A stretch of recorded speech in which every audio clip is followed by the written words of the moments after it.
Hello, ladies and gentlemen. Welcome to Rideau Carleton Raceway this evening. We're about 20 minutes away from the first of 10 live races from the nation's capital on race night number 38 of the 2025 meet. The track condition is fast and skies partly cloudy, a temperature of 25 degrees Celsius, 77 Fahrenheit.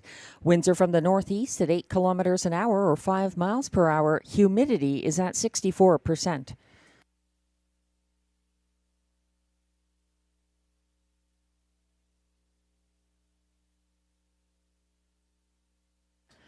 We've got a number of changes to pass along this evening, none of them affecting race 1. A couple of bridle changes in race 2. On number 1, Skylar, he goes from aviator bridle to blinkers. And the 4, Woodmere Gaelic, goes from Swedish blinds to blinkers. No changes in races 3 through 7. A number of changes in race 8. There's a driver change on number 3, Bees Terrific. Pascal Berube will drive instead of Ryan Guy. That's on the 3, Bees Terrific in race 8. Scratch number 9, Sports Jacket, a judge's scratch weather of the 9. From race 8. The also eligible will draw in and start from post 10, a trailing post position for Blue Elvis to be driven by trainer Ryan Guy in race 8. No changes in race 9.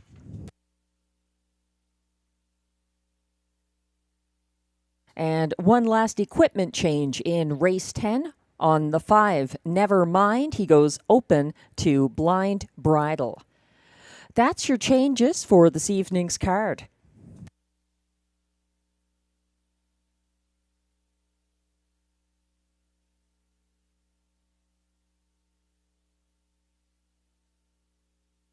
Thanks to everyone who joined us for Family Fun Day on Sunday. A good crowd here for that.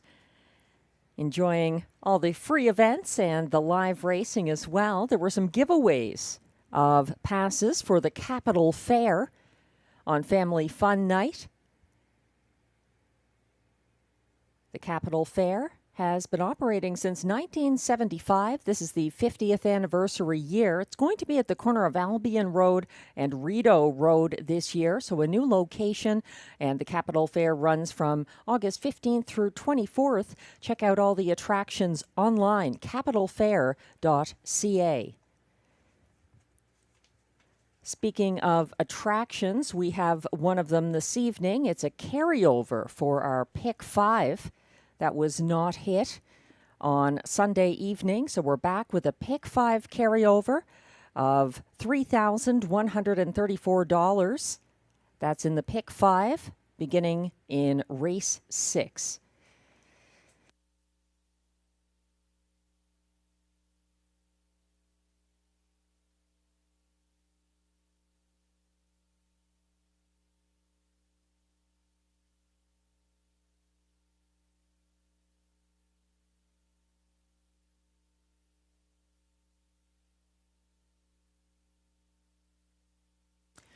We're looking at track handicapper selections for race 1, and Glenn and I see it almost identically. Both of us like Soleo, the 2 for trainer Maxime Villet and driver Guy Gagnon, a 3-year-old muscle mass filly making her Rideau Carleton debut and stepping down from Quebec Stakes competition, where she's been racing and hitting the board recently for driver Simone Delisle.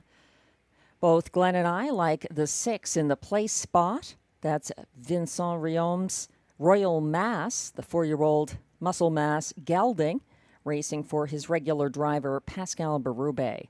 He's got a bit of a win streak going. He's had one before. It was interrupted, and he's got it going again. We like the 5, Stormont Friendly, in the show spot. And to be honest, she might be even better than that. She's a 4-year-old Cadabra mare, trained and driven by the very patient Ryan Guy. She's taken a while to mature. She had her first win earlier this year at Flamborough Downs, and she closed impressively at long odds for place on August 6th at Rideau Carleton. Glenn is looking to the 7, Gold Dealer, to complete the superfecta. The Mike Armstrong trainee is picking up catch driver Marie-Claude Auger. And I'm looking to the 3, Diara, for Catherine Girard and Robert Shepard. She also is another one that scares me a bit. She might be a little better than 4th. So this might be a race to consider boxing tickets or shuffling up the order a little bit. I don't think there's a clear-cut winner here. 1-2 odds right now on number 6, Royal Mass, the current favorite. Certainly a good record, 6 for 7 this season, and he took his lifetime mark in his last start at Rideau Carleton on July 30th. But I think it's a little more complicated than that. There's exactor, triactor, superfecta, and early daily double wagering.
We're about 11 minutes away from post time for race 1 at Rideau Carleton. If you're just joining us on track or online or at the OTB, welcome.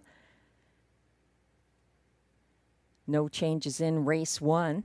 Current favorite continues to be number 6, Royal Mass. 6 for 7 so far this year.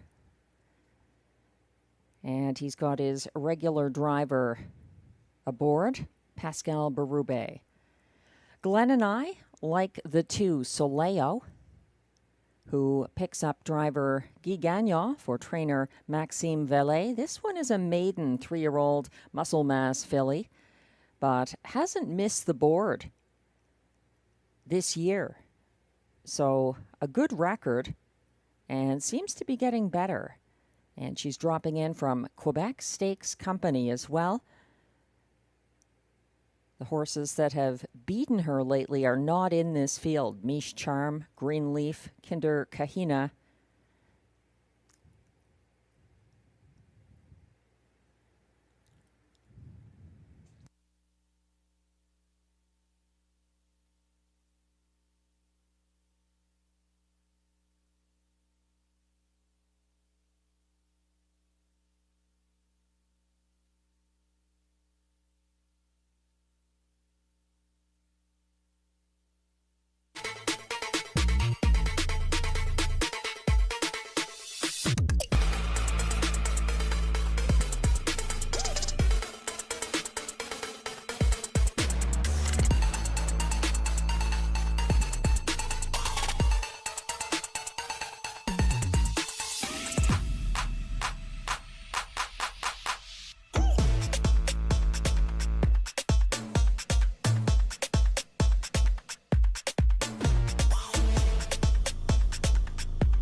Lots of dining options in the freshly opened Hard Rock Ottawa Hotel and Casino right here on the historic Rideau property. Check it out. Also, starting this evening on race nights, Mr. Lucky's, the Grandstand restaurant, will be open again for race night dining and viewing. Tammy Forgey's free-to-play handicapping contest happens every Saturday evening in the Rideau Carleton Trackside Simulcast Lounge. And the jackpot has increased again. It was not hit last Saturday night. So coming up on Saturday, August 16th, it will be a $300 jackpot for Tammy's contest. It's free to play, and you must be on track to enter or collect your winnings.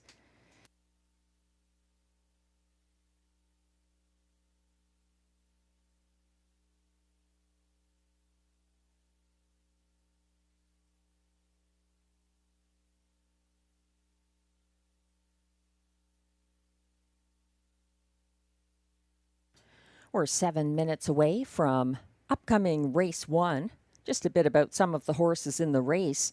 Number 2, Soleo, and driver Simone Delisle raced single file fifth in a well-spaced field behind leader Greenleaf on August 1st at Hippodrome 3R. Soleo went first over on the backstretch the second time around and had excess cover on the final turn. She flew to the wire, 3 wide for place, coming home in the field's fastest last quarter of 29 and 4. She's got class and post relief after her $10,000 Quebec stake final. This is Soleo's Rideau Carleton debut for driver Guy Gagnon. She's 4-1 from post 2, Soleo. Early money was favoring the 6 Royal Mass, who has drifted up to 7-2 now.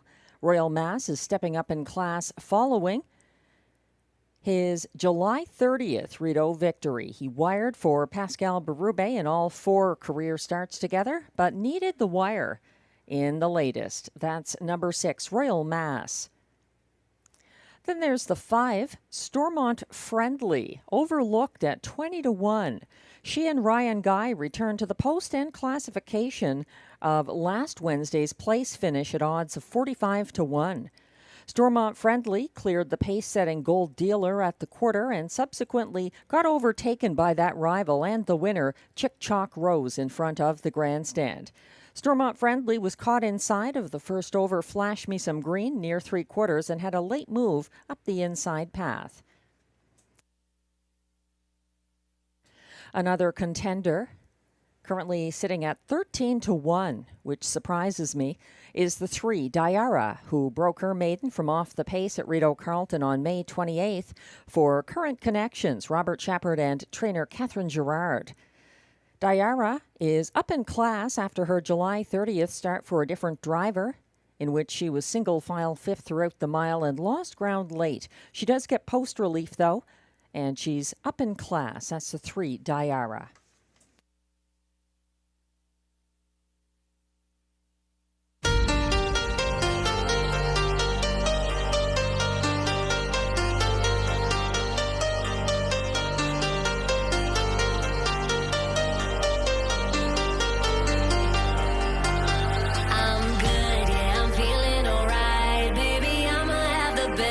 Night of my life, and wherever it takes me, I'm down for the ride.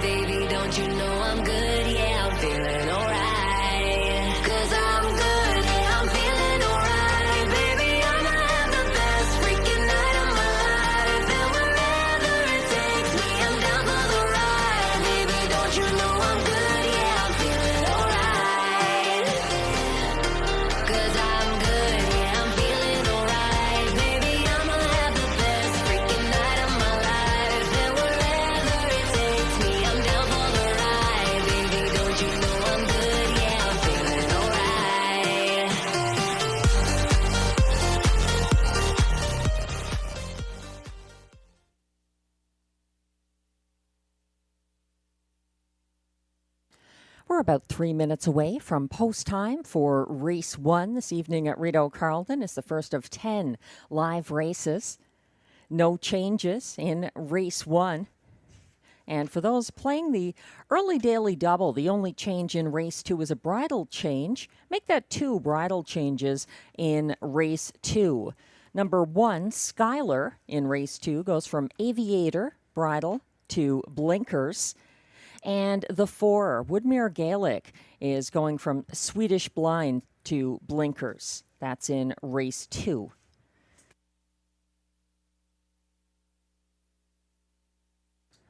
Current favorite in race 1 is the 4, Orly's Angel, at 3-5. The 4-year-old Archangel mare was 5th in her latest start for regular driver William Waugh. She had a maiden victory for him from post 3 at a slightly lower classification here back on July 9th. A pocket ride and pulling late for the length and a quarter victory. She hasn't won again since then. She made a miscue in her next start on July 16th, but she's been getting checks ever since then.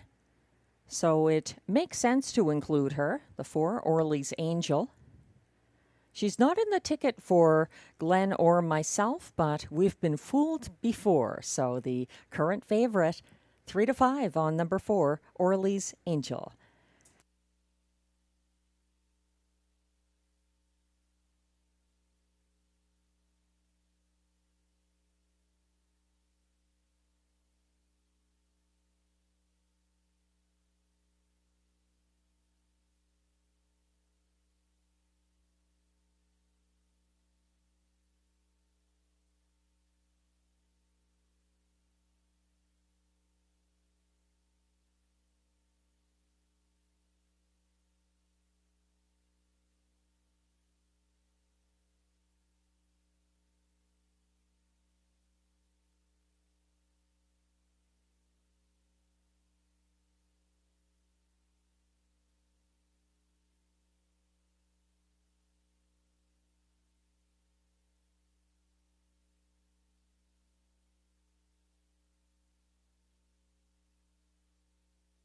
The trotters are coming towards the track now for the race 1 post parade.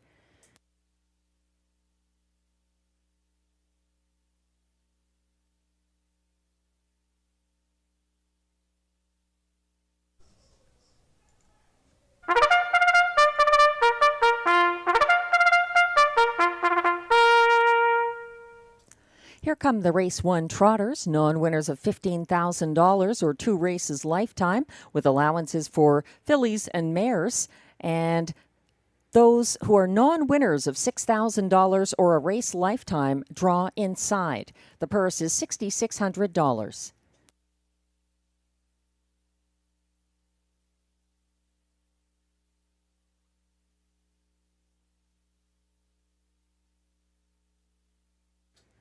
Number 1 is Angelic Sealster, owned by Investissement KFB, Sorel Tracy, Quebec, along with trainer-driver Carl Duguay of Trois-Rivières.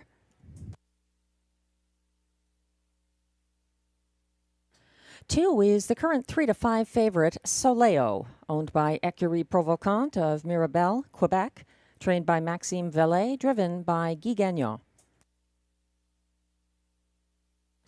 3 is Diara, owned by Cozen Farms of La Prairie, Quebec, trained by Catherine Girard. Robert Shepard is in the sulky.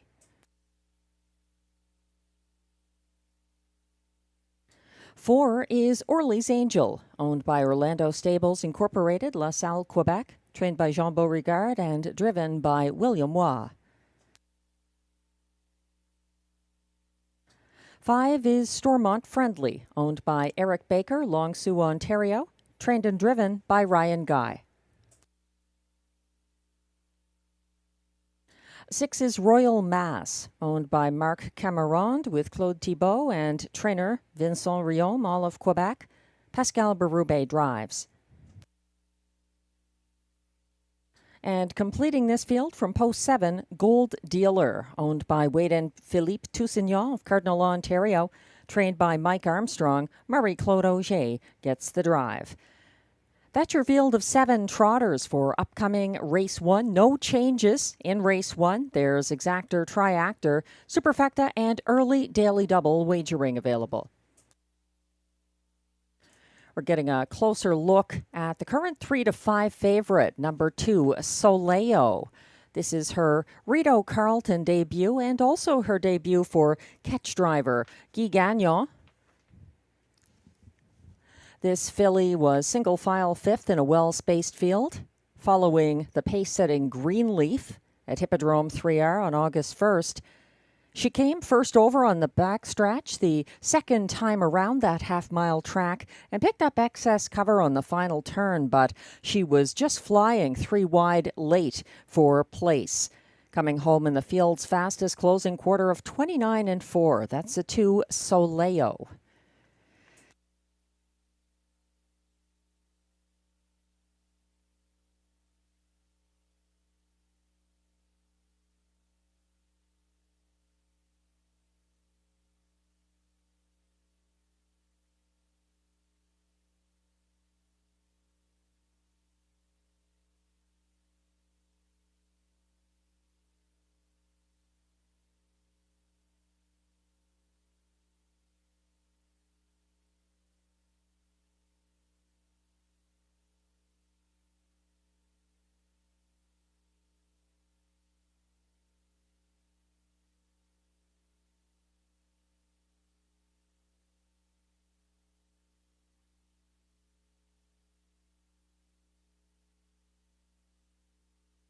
If you're just joining us and plan on playing the early daily double, although there were no changes in race 1, there were 2 equipment changes in race 2 that bear repeating.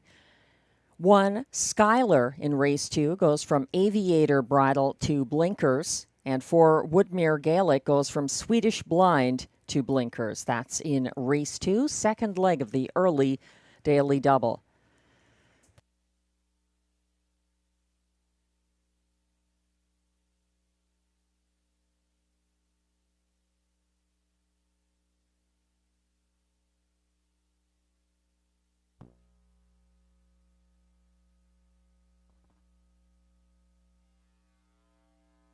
The starter has called the race 1 field. This is your last chance to wager.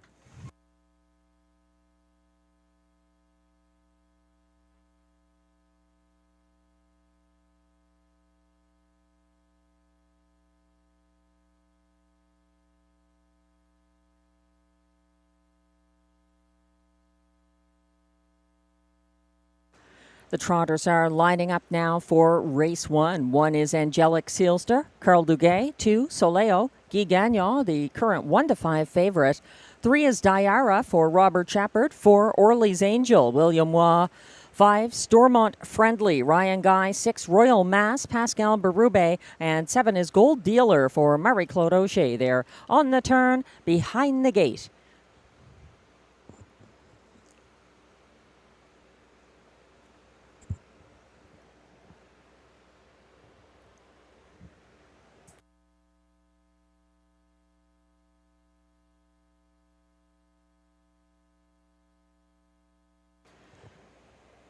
Trotters are on the backstretch and quickly approaching the start.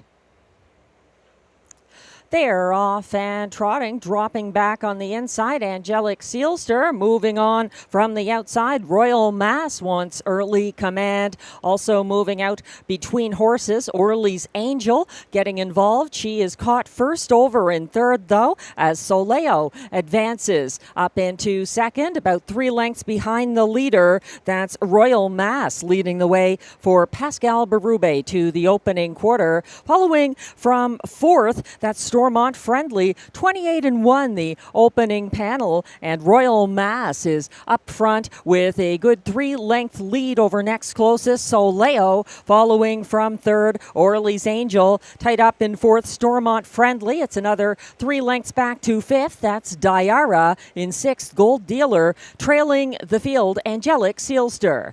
They're headed around the second turn and making a move. First over from second last. That's Gold Dealer underway for Marie-Claude Auger, and flushing out Stormont Friendly past the half, reached in 58 and 3, a 30 and 2 second panel for Royal Mass, still setting the pace on the backstretch, and now under first over pressure by Stormont Friendly up to second on the outside as Soleo waits her turn, third along the inside, gapping cover in fourth on the outside. Gold Dealer fifth and caught in. That's Orly's Angel getting involved from last now. Angelic Sealster lacks racing room and trying to get something going. Third over from second last, Diara. They went by 3/4 in 1:28 flat. Up front, the lead for Royal Mass has evaporated as Stormont Friendly keeps plugging away on the outside, and here comes Soleo up the inside path. Also a wide bid from Angelic Sealster.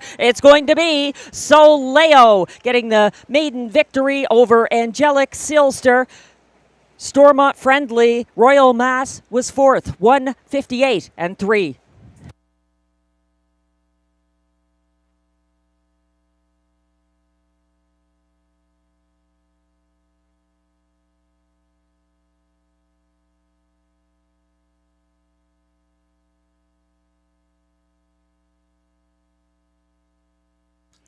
Royal Mass cut the fractions throughout race one, but faced an onslaught of late speed. The first over, Stormont Friendly, kept chipping away, but it was Soleo with the winning move for Guy Gagnon up the inside path, holding off Angelic Sealster, who closed impressively for Carl Duguay to finish second in this 1:58 and 3 mile.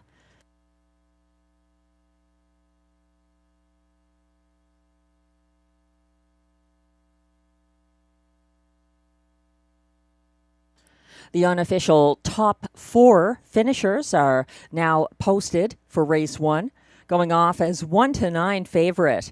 Number 2, Soleo gets the win for Guy Gagnon over 25-1.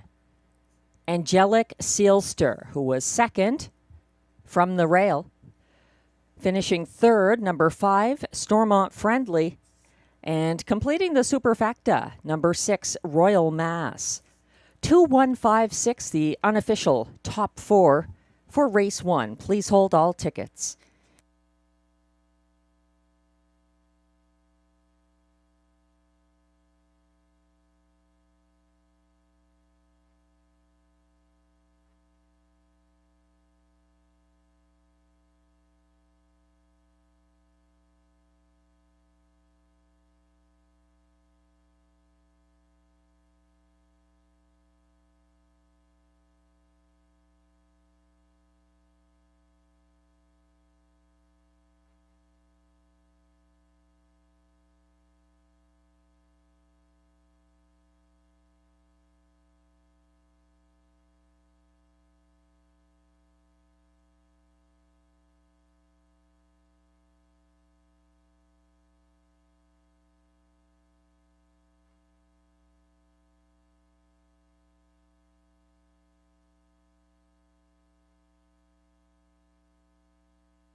Now returning to the Rideau Carleton winner's circle after her maiden victory in race one. Its unofficial winner, number 2, Soleo, a 3-year-old bay filly by Muscle Mass out of Coeur Leo, owned by Écurie Provocante of Mirabel, Quebec.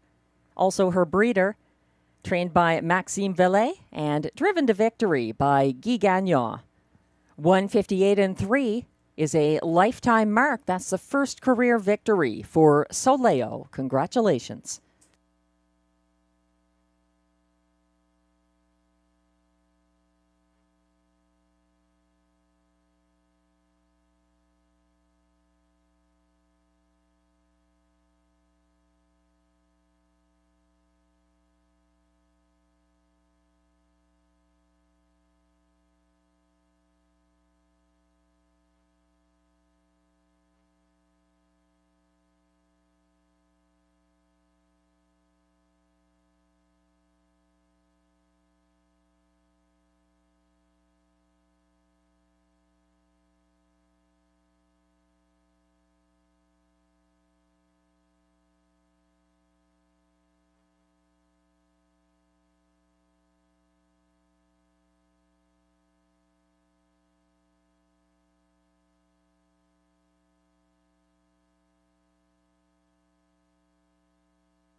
Race 1 is now official. Prices are posted for Race 1, where number 2 Soleo returns $2.20 to win. The $2 2-1 exactor pays $33.30. It's $38.15 for the $1 triactor 2-1-5 combination, and the $1 superfecta 2-1-5-6 pays $155.60.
The Race 1 rundown is now displayed.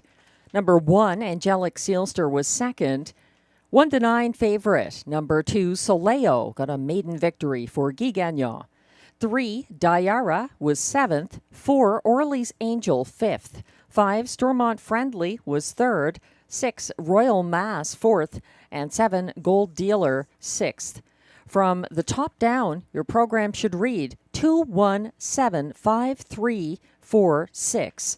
The fractions were 28-1, 58-3, 128 flat, 158-3, the maiden mark for Soleo.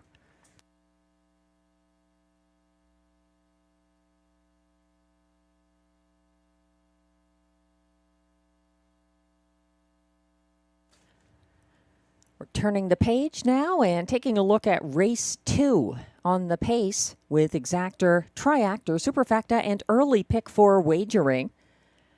Opening at 1-2 from the rail, Schuyler getting lots of support on the addition of catch driver Marie-Claude Auger by trainer Danielle Delude.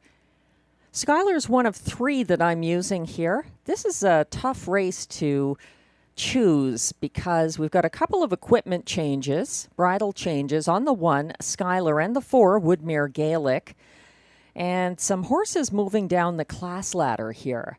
I think 5, Smiling Billy the Kid, currently at 5-2, has a very good chance. He's got the class relief for sure. And he's back in line to Pascal Berube, for whom he took a new lifetime mark here on June 25th at an even higher classification. So I'm using 5, Smiling Billy the Kid, 1, Schuyler, and also the 2, Well Worth the Wait for Brian Scott and Guy Gagnon. In Race 3, this is a field of 5 trotters, but very competitive. The 5, Cleveland Zed Flash, coming back from stakes action in Quebec, looks very good after a string of place finishes to horses who aren't in this field, and Robert Shepard stays with the Christine Beaulieu trainee. I'm also looking to the 2, Chick-Chock Rose, some serious post relief after winning from post 8 for trainer-driver Marie-Claude Auger on August 6th at Rideau Carleton. Also the 4, Wish You'd Tell Me for William Waugh and Gerard Vaillancourt. That one stung late after setting the pace on August 6th. 3 deep again in race 4 with the 7, Margot's Got the Cargo, who needs no introduction. 4, Love My Rockin' Bird, reunited with Marie-Claude Auger for trainer Vic Putty. And the 2, Always Be Merry, the stablemate to Margot's Got the Cargo from the Andrew Moore barn, who was 4th in her last start here, July 30th. And then in race 5, the concluding leg, my spot play is there. The 4, Tough Cooper for Steve Bellil and Robert Shepard, a strong closer. 2nd for Sylvain Lacaille here on August 6th at a similar classification. The 3, Monty's Gone Marble, joining forces again with Marie-Claude Auger for trainer John McMillan. They get along well. And then from the rail, Sirius post relief for number 1, Greystone Watchman for trainer-driver Guy Gagnon in race 5. That's $16.20 for the 20-cent ticket for the early pick 4, which begins here in race 2. Good luck.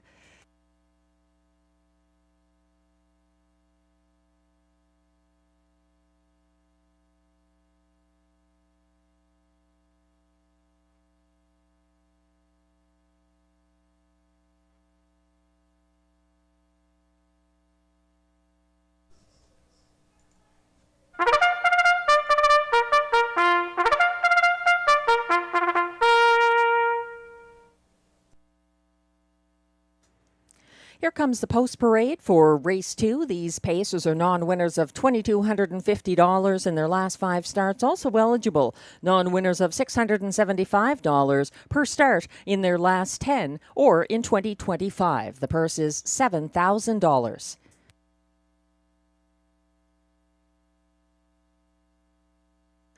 A couple of bridle changes on the 1 and the 4. We'll mention them again as the horses go by.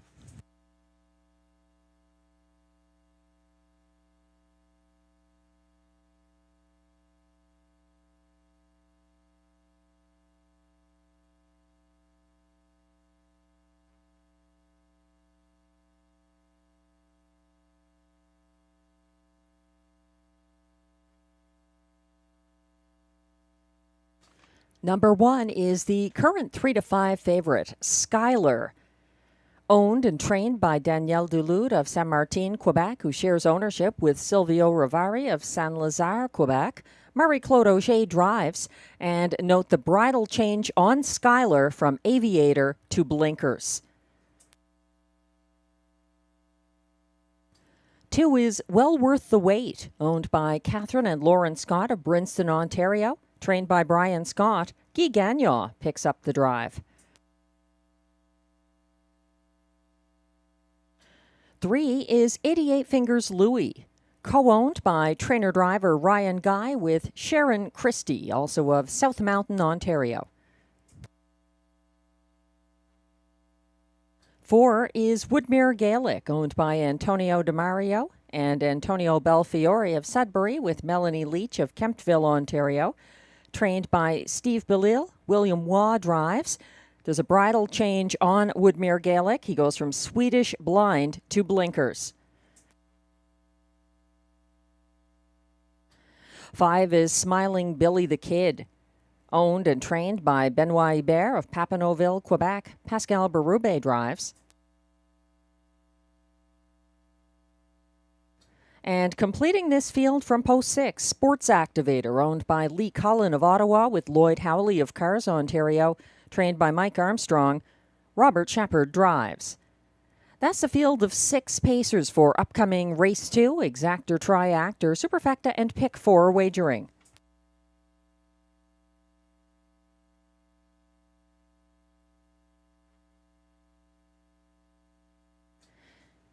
If you're playing that pick 4, note that the only changes are in the opening leg, race 2, and they are bridle changes on the 4, Woodmere Gaelic, and the 1, Skylar, now on screen as 1-2 favorite. He goes Aviator to Blinkers, and he definitely fits here. Skylar is making his debut for Marie-Claude Auger and making a quick turnaround. He was parked the whole mile on Sunday, retreating through the field on the final turn. He's normally a strong closer, but his last win was on June 15th on a class drop to a slightly higher level. And Skyler proved on that occasion that he can win on the front end as well. That was a win as even money favorite for Ryan Guy.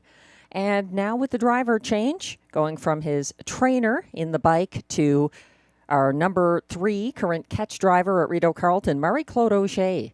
Skyler looks very intriguing here. He's the 1-2 favorite.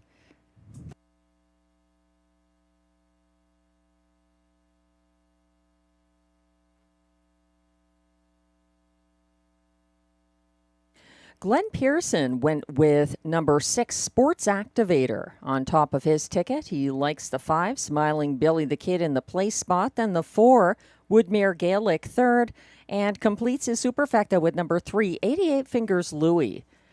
I think Smiling Billy the Kid really is good value at 3-1 right now. He looks like Pascal Berrube's choice over Skyler and Sports Activator. He was near the back of a strung-out field throughout the mile Sunday for a different driver and has 2 wins this season for Pascal Berrube when racing on or near the pace at Rideau Carleton. As mentioned, a number in this field are making quick turnarounds, and number 5, Smiling Billy the Kid, is one of them, 3-1 right now.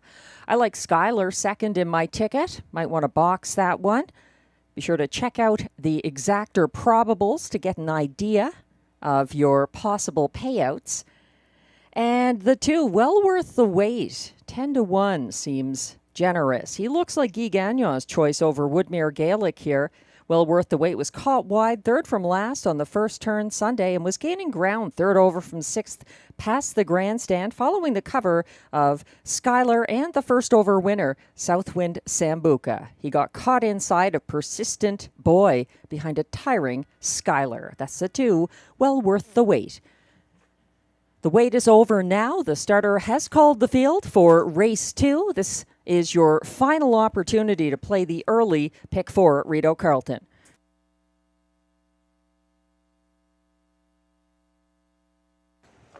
The Pacers are lining up. 1 is Skyler for Marie-Claude Auger. 2, well worth the wait, Guy Gagnon. 3, 88 Fingers Louie for Ryan Guy, first behind the gate.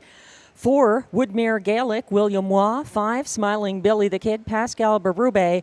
And on the outside, 6, Sports Activator for Robert Shepard. They're on the turn. Skyler and well worth the wait. A couple of lengths off the gate. They're getting in position as the starting gate is now on the backstretch. They're all in line. They're off and pacing in race 2, and that's Skyler leaving aggressively from the rail for Marie-Claude Auger, and under tight lines backing into the pocket, well worth the wait. Behind in program order, that's 88 Fingers Louie taking a tuck to sit third, just ahead of Sports Activator. Further back, Woodmere Gaelic, and trailing the field at this point, it's Smiling Billy the Kid. They're single file en route to the opening quarter. Up front and leading the way, it's Skyler past a sharp 27-2 opening panel. He's out there by just over a length, keeping ahead of the pocket sitting, well worth the wait. It's a gap of about 2 lengths back to 88 Fingers Louie in third, following from fourth, that's Sports Activator. 5th and first over now, Smiling Billy the Kid getting underway for Pascal Berrube, and at the back of the field, giving the parking ticket to Smiling Billy the Kid, that's Woodmere Gaelic. They reach the halfway station in 55-4, and they're still led by Skyler, but here comes a rush from Sports Activator up to challenge. He's a half length in front now. Skyler battling back on the inside, sitting third. That's well worth the wait. and second over, gapping cover in fourth now. Smiling Billy the Kid underway for Berube, dropping back to last on the inside, 88 Fingers Louis. Third over from the back of the field, Woodmere Gaelic rallying 123 and 2 3/4, and Sports Activator trying to put away Skylar. Sports Activator has made front, but Skylar is not done yet. He's got more. Charging up the inside, well worth the wait. Widest of all, Smiling Billy the Kid fighting on. It's going to be Skylar getting the win. Up for second, well worth the wait. Close for show between Smiling Billy the Kid and Sports Activator, 152 and 1.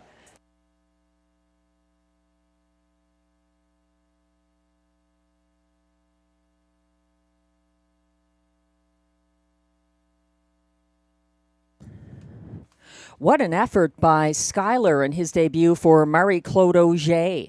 Sports Activator right alongside him and pressing the pace, and Skylar keeps digging to find more and draw away in the final strides. That's the fastest win this season by Skylar.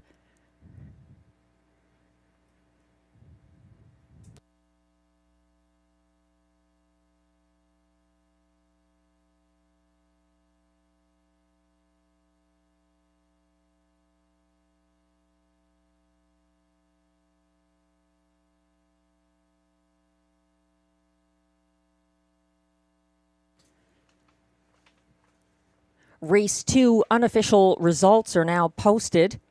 The top 4 finishers going off as 6-5 favorite. Number 1, Skylar gets his first win for Marie-Claude Auger. 2, well worth the wait, was second, ahead of 6, Sports Activator, third, and 5, Smiling Billy the Kid, fourth. 1, 2, 6, 5, the unofficial top 4 order of finish for race 2. Please hold all tickets.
Returning to the Rideau Carleton Winner's Circle, unofficial race 2 winner, number 1, Skylar, is a 9-year-old bay gelding by Rock and Image out of Courtster, owned and trained by Danielle Dulude of Saint-Martin, Quebec, with Silvio Rivari of Saint-Lazare, the co-owner. Skylar is bred by Sutton's Bay Racing, Grand Rapids, Michigan, and he wins in his debut for Marie-Claude Auger. That's win number 3 of the season, 152 and 1, a seasonal best for Skylar. Now the official winner of race 2.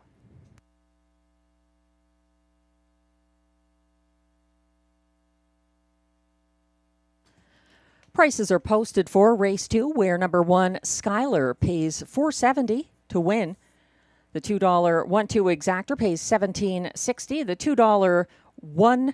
The $2 daily double 2-1 combination returns $6.90 with back-to-back favorites.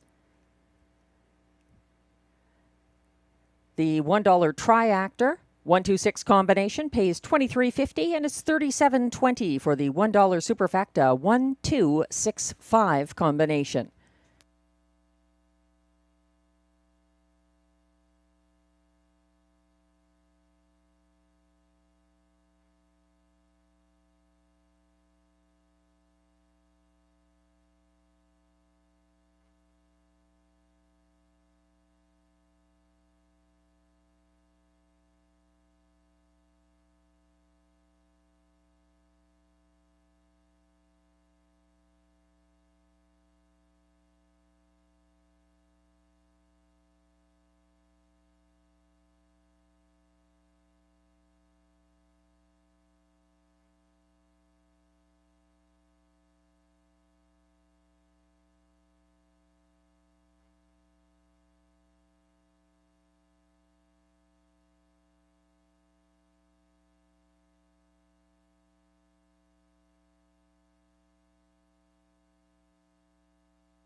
The race 2 rundown is now displayed.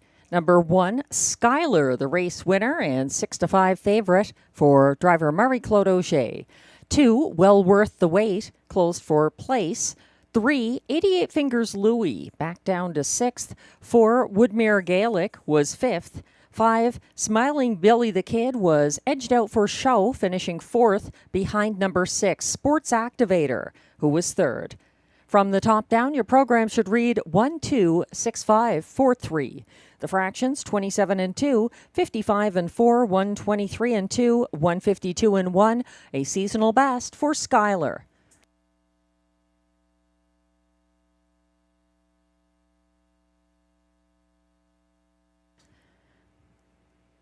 Race 3 is coming up next, a field of 5 on the trot with exactor, triactor, superfecta, and pick 3 wagering. Marie-Claude Auger's Chick Chalk Rose has post 2 and is getting the early support. The 3-year-old Royalty for Life filly is the 4-5 current favorite, undoubtedly favored by people who watched Chick Chalk Rose on August 6th at Rideau Carleton, winning from post 8, which you don't see very often. It was an impressive win over a good field. It was a full field. She didn't capitalize on any horses being scratched. It was a true post 8 win for Chick Chalk Rose, and it was also a 2-move win, so she should be very tough here. However, she is up in class, and some of her top rivals are getting class relief, like number 4, Wish You'd Tell Me, moving down from the preferred handicap level, where he was starting as recently as July 30th. And Cleveland Zed Flash, the 5, who's been taking on stakes rivals at Hippodrome 3R.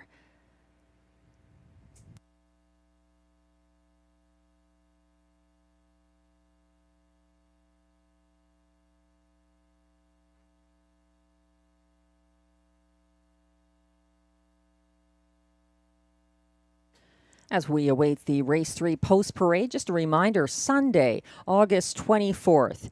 Make plans to be at Rideau Carleton. You can hopefully see the 2024 Canadian Horse of the Year, Chantilly. She is one of the Ontario Sire Stakes Gold 3-year-old pacing fillies, expected to be on track that evening. The Grassroots 3-year-old pacing fillies will be here as well. Once again, that is on Sunday, August 24th, and Mr. Lucky's Grandstand Restaurant should be open for your viewing and dining pleasure on that evening.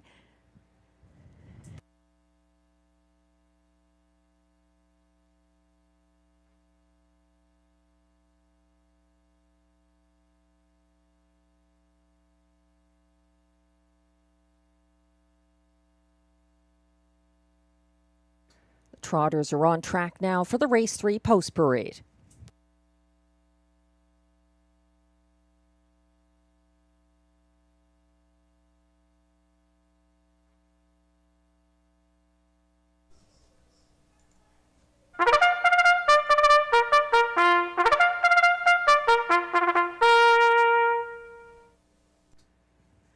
The Race 3 Trotters are non-winners of $30,000 lifetime with allowances for fillies and mares, also eligible non-winners of $3,500 in their last 5 races, and also eligible $20,000 claimers for non-winners of $60,000 lifetime. The purse, $7,000.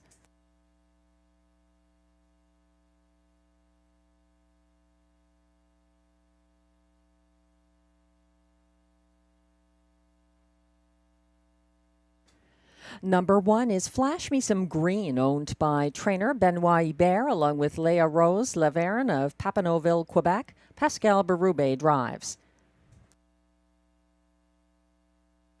2 is the current 3-5 favorite, Chick Chalk Rose, owned by a numbered Quebec corporation, along with trainer-driver Marie-Claude Auger and Ariane Girard, all of Quebec. 3 is Synergy S, owned by driver Sylvain Lacaille of Saint-Paul-de-Joliette, Quebec. Synergy S is trained by Kelly Duval Lacaille. 4 is Wish You'd Tell Me, owned and trained by Gerard Vaillancourt of Kemptville, Ontario, with William Waugh in the bike. And completing the field from post 5, Cleveland Z Flash for owner-trainer Christine Beaulieu of Mirabel, Quebec, who shares ownership with Melissa Beaulieu of Cleveland, Quebec. Robert Shepard drives. That's your field of 5. No changes in race 3. In fact, no changes in races 3 through 7. There's exactor, triactor, superfecta, and pick 3 wagering. We're getting a look at Chick Chalk Rose, the 3 to 5 favorite, as driver Marie-Claude Auger hopes to go back-to-back after taking race 2 with Skylar. Chick Chalk Rose is getting post relief on a class jump. She had a 3-wide move from the back of the field on the first turn Wednesday. She was second over 4th following the first over Gold Dealer past the grandstand, and then 3 wide again to take the lead before the second turn. She subsequently wired, and that was from post 8. So a very impressive effort for Chick Chalk Rose in that 158 flat mile. There are others in this field that are worth a look. The class-dropping number 4, Wish You'd Tell Me, currently at odds of 5-2. He was a front-end winner at odds of 15-1 at a similar classification and post for William Waugh on April 23rd. Wish You'd Tell Me also won with a first over trip on June 15th on a class drop. He was 7-1 that race. Wish You'd Tell Me cut the fractions in his latest effort and was overtaken in the stretch by JM Stella and Cadillac. He's got some class relief here, and I wouldn't leave him out of your ticket. That's the 4, Wish You'd Tell Me.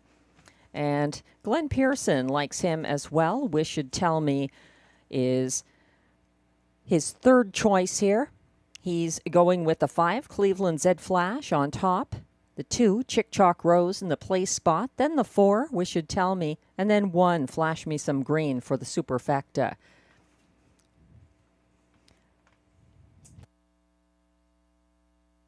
They'll be lining up very shortly here, so don't get shut out. Make sure you get those wagers in.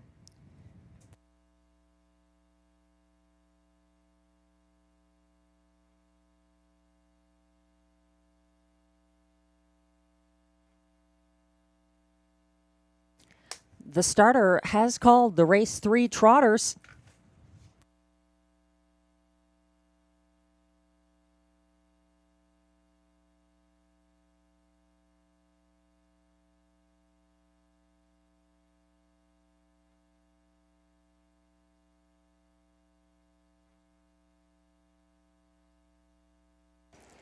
They're lining up now for race 3, a field of 5 trotters. 1 is Flash Me Some Green for Pascal Berube. 2, Chick Chalk Rose, Marie-Claude Auger. 3, Synergy S, Sylvain Lacaille. 4, Wish You'd Tell Me, William Waugh. And on the outside, 5, Cleveland Z Flash, Robert Shepard. 4 of them are already in line. That's the 2, Chick Chalk Rose, trying to catch up. Still a few lengths behind the others as the starting gate is entering the backstretch.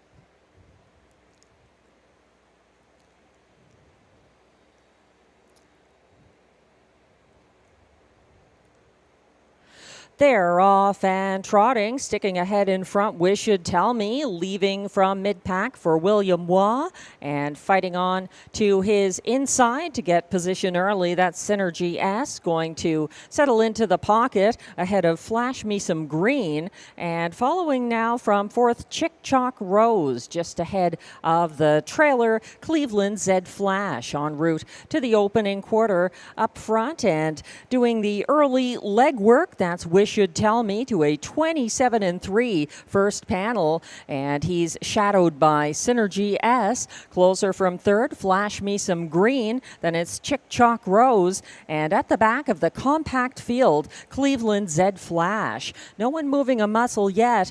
They're just following Wish You'd Tell Me as he's where he likes to be on the front end for driver William Waugh, circling the second turn now and approaching the half. Wish You'd Tell Me getting to the half in 59 seconds flat. He's keeping ahead of Synergy S, who sits the pocket from third. It's still Flash Me Some Green. First over now out of fourth. Here comes Chick Chalk Rose, and out to follow that cover. Second over from last, the Chestnut. Cleveland Zed Flash on the backstretch. Still up front, though, Wish You'd Tell Me has widened his lead over Synergy S, approaching three-quarters, but Chick Chalk Rose has stormed up first over into second, past three-quarters, reached in 1:27 and 4. Chick Chalk Rose continues to loom up to the sulky of leader Wish You'd Tell Me. They're coming down the stretch now, and behind them, desperate for racing room, Synergy S, and widest of all, here comes Cleveland Zed Flash. Cleveland Zed Flash gaining Chick Chalk Rose, going back-to-back for Marie-Claude Auger. Up for place, it's between Wish You'd Tell Me and Cleveland Zed Flash. Synergy S possibly held on for fourth there, 1:56 and 4.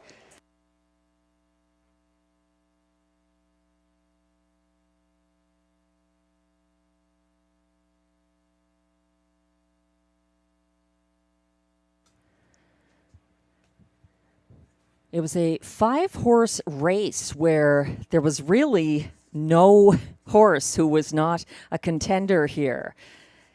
Wish You'd Tell Me led most of the mile, but was stung late. Marie-Claude Auger winning with her filly, Chick Chalk Rose. It looks like Cleveland Zed Flash did edge out Wish You'd Tell Me for place, and it was the 3 Synergy S holding on for fourth in the 1:56 and 4 mile. A new lifetime best for Chick Chalk Rose. The unofficial top 4 order of finish is now displayed for race 3, going off at odds of 9-5. Winner number 2, Chick Chalk Rose for Marie-Claude Auger. Second was the 5, Cleveland Zed Flash, finishing third as beaten. 3-5 favorite, number 4, Wish You'd Tell Me. And 3, Synergy S completes the superfecta. 2, 5, 4, 3, the unofficial top 4 in race 3. Please hold all tickets.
Now coming back to the Rideau Carleton winner's circle once again. It's the unofficial race 3 winner, number 2, Chick Chalk Rose. A 3-year-old bay filly by Royalty for Life out of Torches Angel, owned by a numbered Quebec corporation, along with trainer, driver, breeder Marie-Claude Auger, who shares ownership with Ariane Girard. They're all of Quebec. That's win number 5 this season in start number 10 for Chick Chalk Rose, who lowers her lifetime mark to 156 and 4. Congratulations. Race 3 is now official.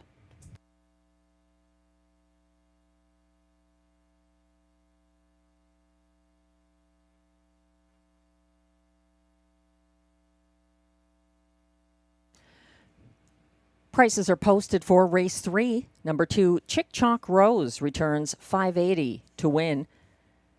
The $2.25 exactor pays $28.60. It's $24.95 for the $1.254 triactor and $73.35 for the $1 superfecta. 2543.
The race 3 rundown is now displayed. 1, Flash Me Some Green was 5th. 2, Chick Chalk Rose was a lifetime best 156 and 4 winner for Marie-Claude Auger. 3, Synergy S was 4th. 3 to 5 favorite number 4, Wish You'd Tell Me, ended up 3rd after setting the pace. And 5, Cleveland Z Flash closed wide for place. From the top down, your program should read 5, 1, 4, 3, 2. The fractions 27 and 3, 59 flat, 127 and 4, 156 and 4 is the new mark for Chick Chalk Rose. One more observation about Chick Chalk Rose, now a back-to-back winner on the class jump at Rideau Carleton. She was actually the youngest horse and the only filly or mare in race 3, but she was the only trotter in that field to race without hobbles. Race 4 is coming up next. Exactor, triactor, superfecta, and middle pick for wagering. No changes in races 4 through 7. So that means this middle pick 4 has no changes. Your handicapping is safe. You don't need to go through and make any adjustments. 2 to 5 already on someone that we expected to be the favorite here. Number 7, Margot's Got the Cargo for Andrew Moore and Robert Shepard. What can you say? She's a 4-time winner from 6 starts this season, lowering her lifetime mark to 152 flat back on June 18th. Margot's Got the Cargo beat herself on a couple of occasions, July 16th and July 23rd. She was a beaten favorite Not sure what happened. She got rough gated in both of those miles, otherwise undefeated this year. So we'll see if she lives up to the even money favorite status that she's at right now. Margot's got the cargo. Race 4 kicks off, our middle pick 4, and I'm using Margot's got the cargo here, but because she is really a hit or miss type, and she has to be on her best behavior with her typical rally to get the job done. I've added a couple of others here. The 4, Love My Rockin' Bird, adds Marie-Claude Auger for trainer Vic Putty. Just one win this season, but this horse I don't think has been getting the kind of trip he likes very often. He's more of a front-end horse. He seems to be getting buried or trying to close. So in this field, I think he might have a better chance. He's 8-1 right now from post 4, but Marie-Claude Auger has the hot hands tonight with 2 wins in the first 3 races. Also using the 2 here, Always Be Merry, the stable mate from the Andrew Moore barn, to Margot's Got the Cargo. I liked her on top last time, and unfortunately she was 4th. She didn't show what she showed in her incredible qualifiers here on July 13th and 20th. She won by 23 1/4 lengths and then 15 lengths a week later, and was a fast closing second to Tamara Hanover on July 23rd. So she might be better here. She's 9-1 from post 2. Race 5, going with the 4, Tough Cooper, my spot play. Good closer. Also the 3, Monty's Gone Marble for John McMillan and Marie-Claude Auger. They won together, Monty's Gone Marble and Marie-Claude, on August 3rd. And the other in there to use is the 1, Greystone Watchman, with the rail and serious post relief for Guy Gagnon.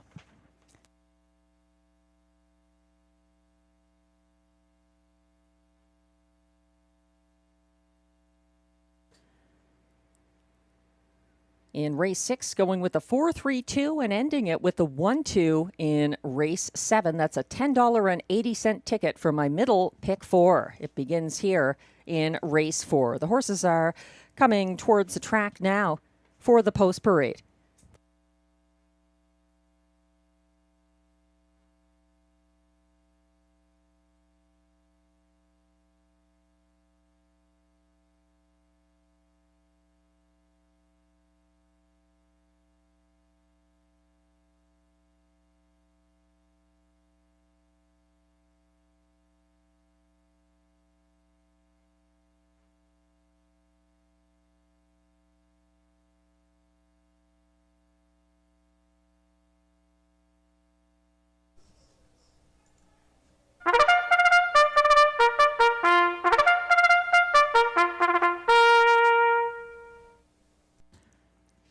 The race 4 Pacers are non-winners of $900 per start in their last 10 or in 2025. Also eligible mares. Winners over $12,000 in their last 5 starts draw outside. The purse is $8,000.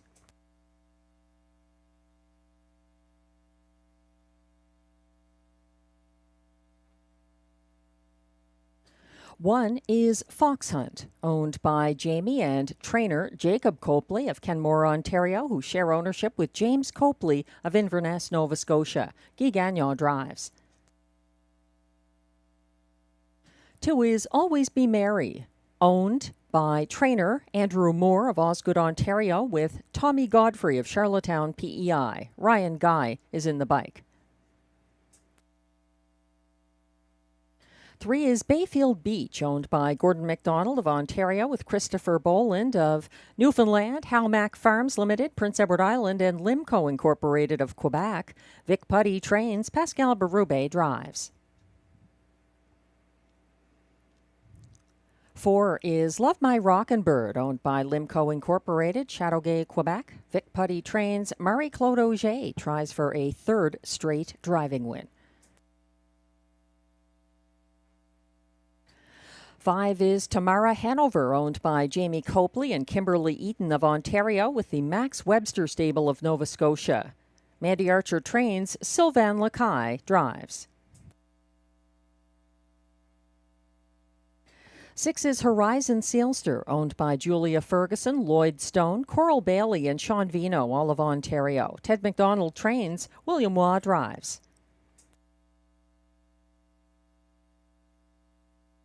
And completing this field from post 7, it's the current 4 to 5 favorite, Margot's Got the Cargo, owned by trainer Andrew Moore of Osgood, Ontario. Robert Shepard drives. That's your field of 7 pacers for upcoming race 4 with exactor, triactor, superfecta, and middle pick 4 wagering offered. It's not a change, but I will note that in race 6, take a look at the 8 Bad Apple. There was an earlier horse entered who did not make the final cut.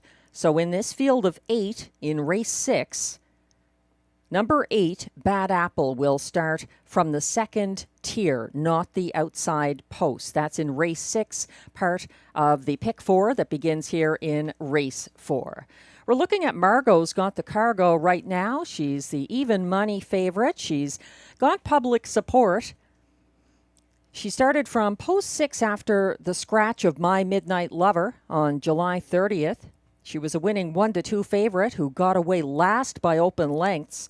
She had her trademark 3-wide move on the backstretch and worked to overtake DA Temptation in the final strides. That's Margot. She's the even money favorite taking on the boys in this mixed field of pacers.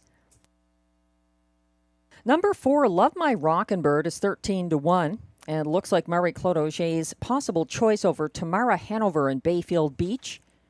His only 2025 win was at a lower classification here on May 11th for William Waugh. Love My Rockin' Bird was first off the gate Sunday and got circled by Southwind Sambuca and Fox Hunt on the first turn. He was caught in and shuffled back in front of the grandstand and boxed in fourth on the backstretch. He got loose on the final turn, and Love My Rockin' Bird had a 3-wide bid for show. Glenn and I have our picks posted, dropping to 1-9 now. Number 7, Margot's Got the Cargo, on top of both tickets. Glenn is going to the 5, Tamara Hanover, for Sylvain Lacaille and Mandy Archer in the place spot. Then he's got the 4, Love My Rockin' Bird, and completing his superfecta, number 6, Horizon Sealster. I like Love My Rockin' Bird in the place spot. I think there's a possibility that one could upset if Margot is not firing on all cylinders. I also like the stablemate of Margot's Got the Cargo, the 2, Always Be Merry. Again, she had 2 blazing qualifiers with eye-catching winning margins, and she just missed in her seasonal comeback start here. I'm also using the 1, Fox Hunt, because Guy Gagnon and Jacob Copley have teamed up on this horse before for a victory not that long ago, just 3 starts back. He has yet to miss a check at this track. He's racing a little above the level of that July 23rd win. However, that's the 1, Fox Hunt, 5-2 right now.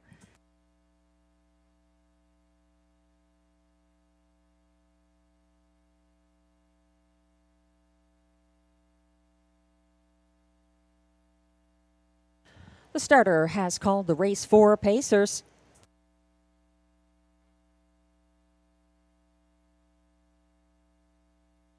There's still a little time to play the middle pick 4.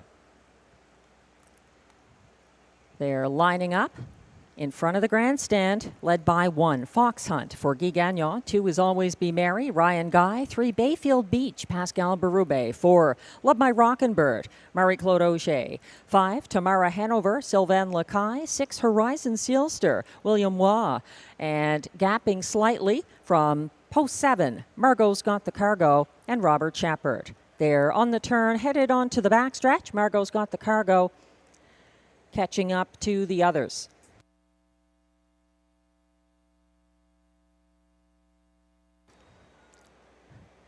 They're quickly approaching the start.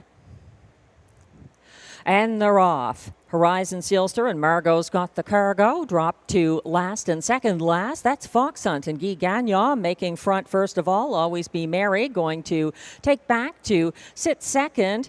Caught first over in third and now backpedaling. Tamara Hanover looking for a seat as Bayfield Beach moves up the pylons into third, just ahead of fourth place. Love My Rockin' Bird now settling into fifth. That's Tamara Hanover ahead of Horizon Sealster and Margot's Got the Cargo. 27-1, another brisk opening panel, and Fox Hunt up front by a length and a half for Guy Gagnon.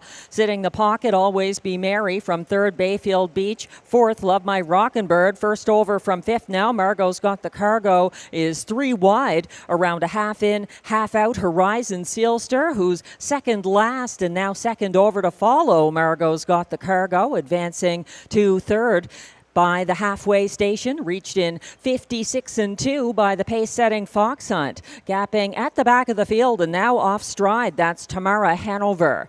Leading the way, it's still Fox Hunt in control for Guy Gagnon. Alongside the sulky, Margot's Got the Cargo. Gapping about 5 lengths back in third now, Always Be Merry. Second over in fourth, Horizon Sealster is coming on. Fifth on the inside, Bayfield Beach. And then sixth, looking to go three wide, Love My Rockin' Bird. 1:23-2, the clocking to 3/4. Up front, it's Fox Hunt putting up a really good fight. Margot's Got the Cargo trying to hunt him down, and widest of all, here comes a big late move from Always Be Merry. It's going to be Fox Hunt pulling off the upset. Margot's Got the Cargo second, then it's Always Be Merry, and Bayfield Beach 150-1.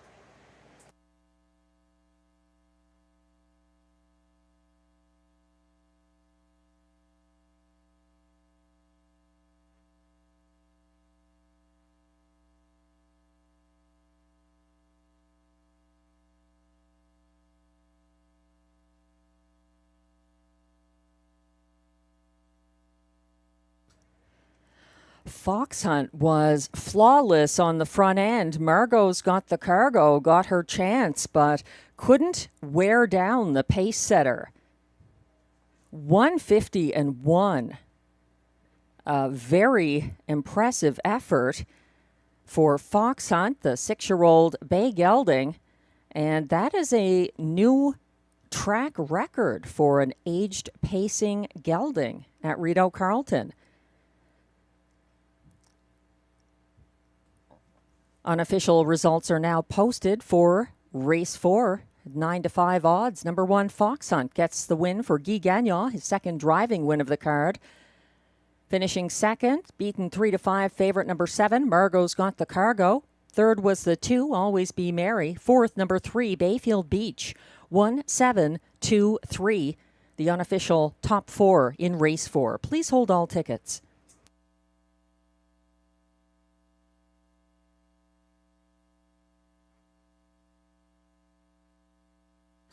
The current track record at Rideau Carleton for aged pacing geldings is held by 4 horses, 4 geldings, with a 150-3 mile at this track. Boulder Creek in 2007, Priceless Edition in 2010, Mythic Gambler in August of last year, and then the Lightspeed equaled it on May 14th of this year. 150-1 is the second fastest mile, it appears, in track history. We'll have to confirm that with the historians like John McMillan. But a very impressive effort there for Fox Hunt and Guy Gagnon in race 4.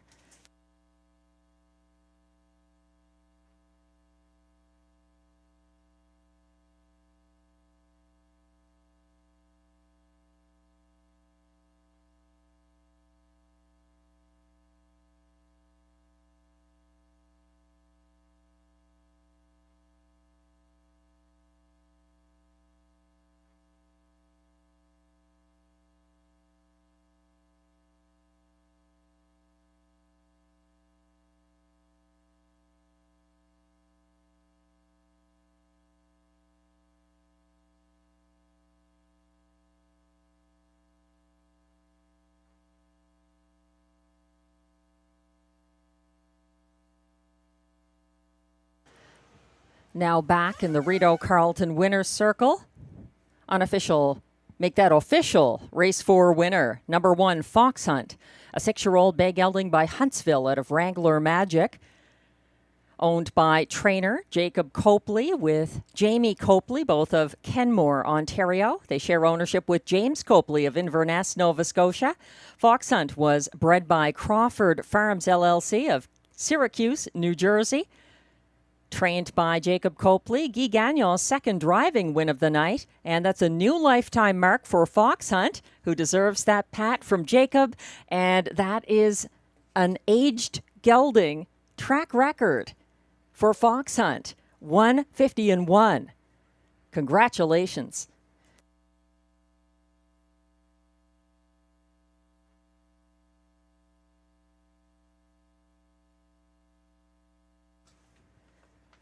Prices are posted for race 4. Number 1, Fox Hunt, pays $5.60 to win.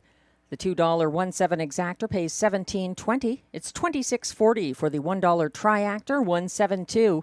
And the $1 superfecta, $1.723, pays $66.20.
The race 4 rundown is now displayed.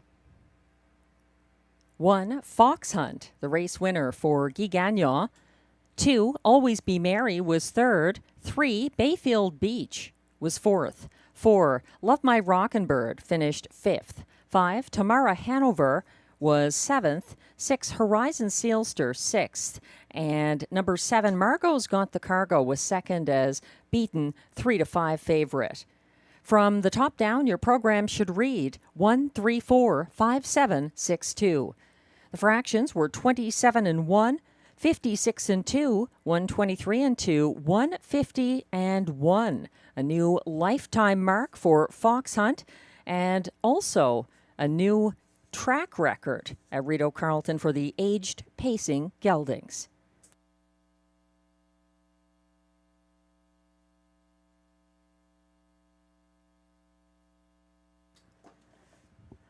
Moving on to race 5 now. After getting knocked out of the pick 4 there, Margot's Got the Cargo just couldn't come through for those of us who favored her. And congratulations to Fox Hunt and Guy Gagnon and Jacob Copley on that impressive front-end trip. Moving on now to race 5. And Glenn Pearson has Guy Gagnon from the rail here. Understandably, the 4-5 favorite Greystone Watchman. He's had post 8, from which he was a winner on July 30th for Gagnon, his trainer-driver, and then he was 4th from post 7 on a class jump last Wednesday. So he's got rail advantage here. He's a 2-time winner in 9 starts this season. That's the rail horse Greystone Watchman, 4-5 favorite right now. I'm using him 3rd in my ticket, going to Glenn's 4th choice as my top choice. The 7-5 Tough Cooper from post 4. This one has 2 wins this season. He's one of the 2 top earners in the field. And I like what he's done this season for driver Robert Shepard back on June 22nd. At a slightly lower classification, Tough Cooper lowered his lifetime mark to 152.4, and that was his most recent trip for Shepard. And the Steve Bellil trainee looks good here. He's been competing at a similar level recently, and that driver change back to Shepard might be what it takes to get back to the winner's circle. Glenn and I both have the 5-1 Monty's Gone Marble from post 3 in the place spot. Then Glenn has the 5, I'm a Dude. 3rd in his ticket. He completes the superfecta with Tough Cooper, the 4. I'm going to Greystone Watchman 3rd, and then the Hippodrome 3R Invader, number 2, Cyclone Joe for Kelly Duval Lacaille and Sylvain Lacaille, 4th in my ticket at 23-1. Certainly some value if he hits the top 4. The race 5 pacers are coming on track for the post parade. There's Exactor, Triactor, Superfecta, and Pick 3 wagering.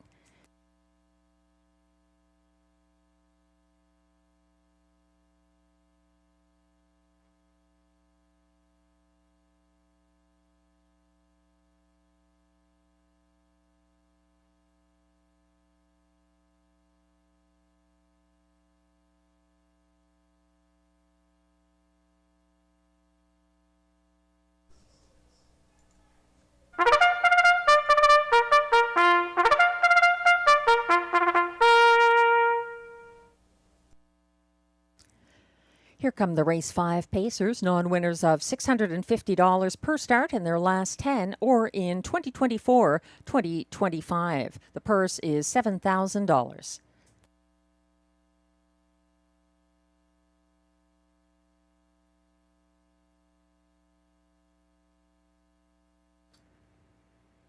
Number 1, Greystone Watchman is the current 7-5 favorite. He's owned by Nicolas Soucy of Sorel-Tracy, Quebec. Trained and driven by Guy Gagnon.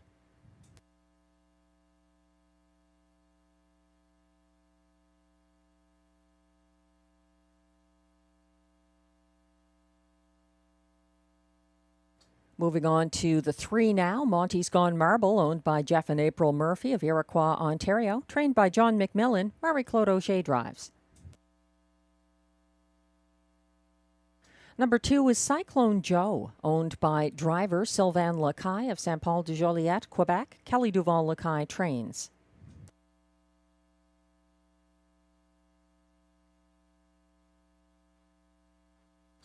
The new 6-5 favorite from post 4 is Tough Cooper, owned by Antonio DeMario and Antonio Belfiore, with Melanie Leach, all of Ontario. Trained by Steve Bellil, Robert Shepard drives.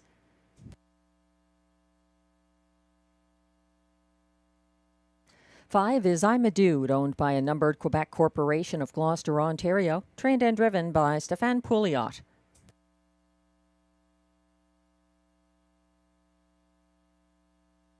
Six is Perfect Rolo, owned by Sylvain Lacaille, Saint-Paul-de-Joliette, Quebec, trained by Kelly Duval Lacaille, and William Waugh gets the drive.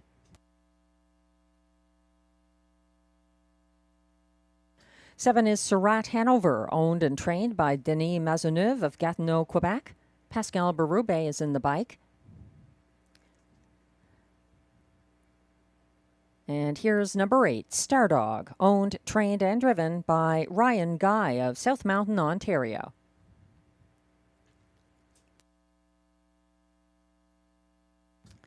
That's your field for race 5. As mentioned, no changes. Exactor, triactor, superfecta, and pick 3 wagering. If you're playing the pick 3, note that in race 6, number 8, Bad Apple, will be starting from the second tier. He will have the saddle number 8, but he will be starting from the trailing post. There was another horse in that field who did not make the final field for race 6, so Bad Apple with the trailing post. We're looking at the favorite in upcoming race 5. That's Glenn Pearson's top selection. Number 1, Greystone Watchman.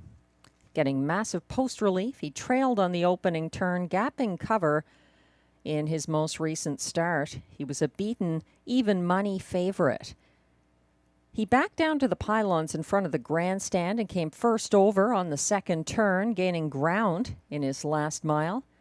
He had a 3-wide bid at the top of the stretch, closing in the field's co-fastest 28 flat last quarter, and he ran out of racetrack. That was on August 6th here, an overland trip from post 7 that fell short. He was a beaten favorite there. He has got rail advantage, and Guy Gagnon certainly took advantage of that with Fox Hunt last race. It's a very helpful post position, and Greystone Watchman, a winner from post 8 at a lower level here, July 30th. So he could be tough on the front end from the inside post. I like the 4 Tough Cooper because of the reunion with driver Robert Shepard aboard for this Pacers lifetime best off the pace victory on June 22nd here at a slightly lower Rideau classification. No one else in this field has won as fast this year, won 52-4. Tough Cooper was single file 4th to the half on Sunday, caught inside of the first over Greystone Watchman on the backstretch. Tough Cooper was flying late up the inside path for place, overlooked at odds of 16-1. He came home in the field's co-fastest last quarter of 28 flat, as did Greystone Watchman. The other one to watch in here, I think, at 5-1 is the 3, Monty's Gone Marble, who looks like Marie-Claude Auger's choice over Surratt Hanover. Monty's Gone Marble moving to the front tier after getting caught in and shuffled to the back of the field on Sunday. He was gaining late up the inside path. He has 2 wins this year for Marie-Claude Auger. That's the 3, Monty's Gone Marble. They'll be lining up momentarily. Don't get shut out.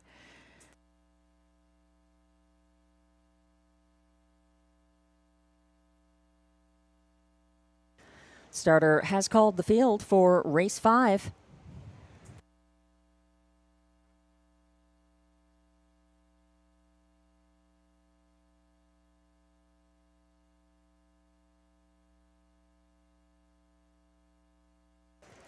Pacers are lining up 1 Greystone Watchman, and Guy Gagnon still lagging behind by open lengths. The 2 is Cyclone Joe for Sylvain Lacaille. 3 Monty's Gone Marble, Marie-Claude Auger. 4 Tough Cooper, Robert Shepard. 5 I'm a Dude, Stéphane Pouliot. 6 Perfect Rolo, William Waugh. 7 Surratt Hanover for Pascal Berube, and the 8 is Stardog for Ryan Guy. They're all in line and on the backstretch.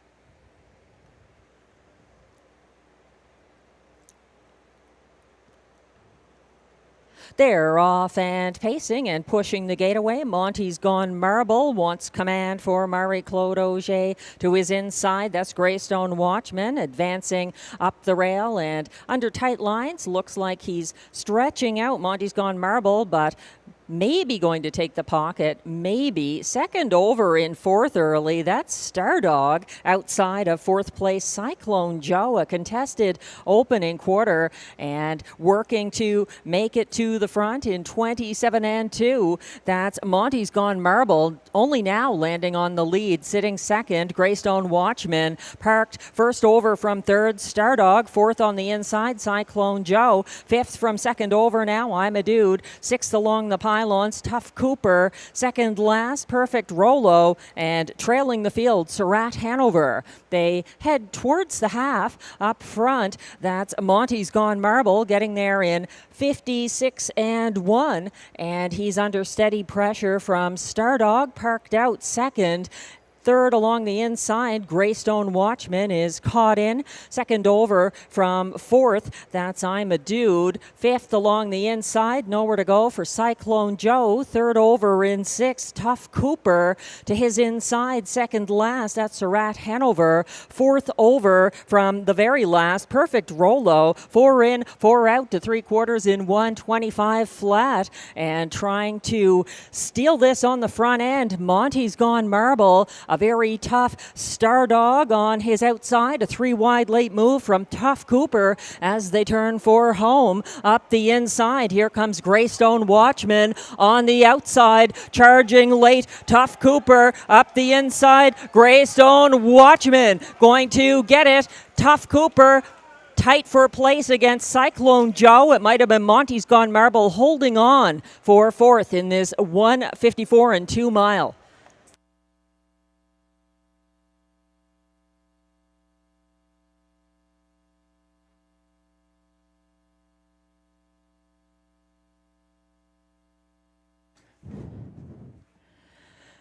Guy Gagnon gets another driving win. And it's back-to-back wins from the rail as well after capturing race 4 with Fox Hunt. It's Greystone Watchman getting the win in race 5, out sprinting the fast-closing Tough Cooper and Cyclone Joe in 1:54 and 2.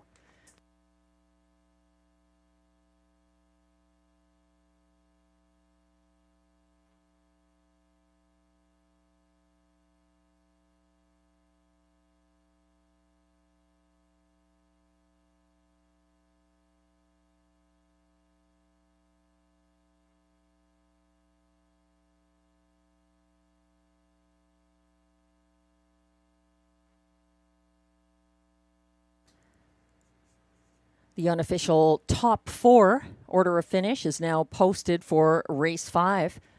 Going off as 1-5 favorite, number 1, Greystone Watchman, the winner for trainer-driver Guy Gagnon. Closing for place, number 4, Tough Cooper, my spot play at 9-2. Edging out a very good 30-1, number 2, Cyclone Joe, who finished third, ahead of the 3, Monty's Gone Marble, fourth. 1, 4, 2, 3, the unofficial top 4 finishers in race 5. Please hold all tickets.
Now returning to the Rideau Carleton Winner's Circle.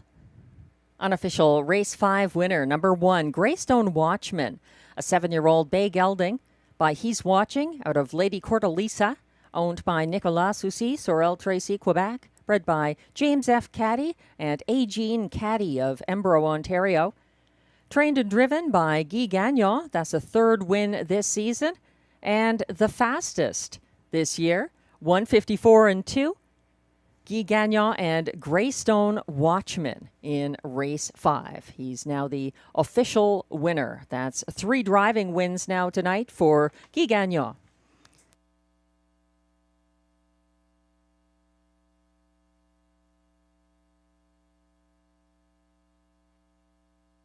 Prices are posted for race 5.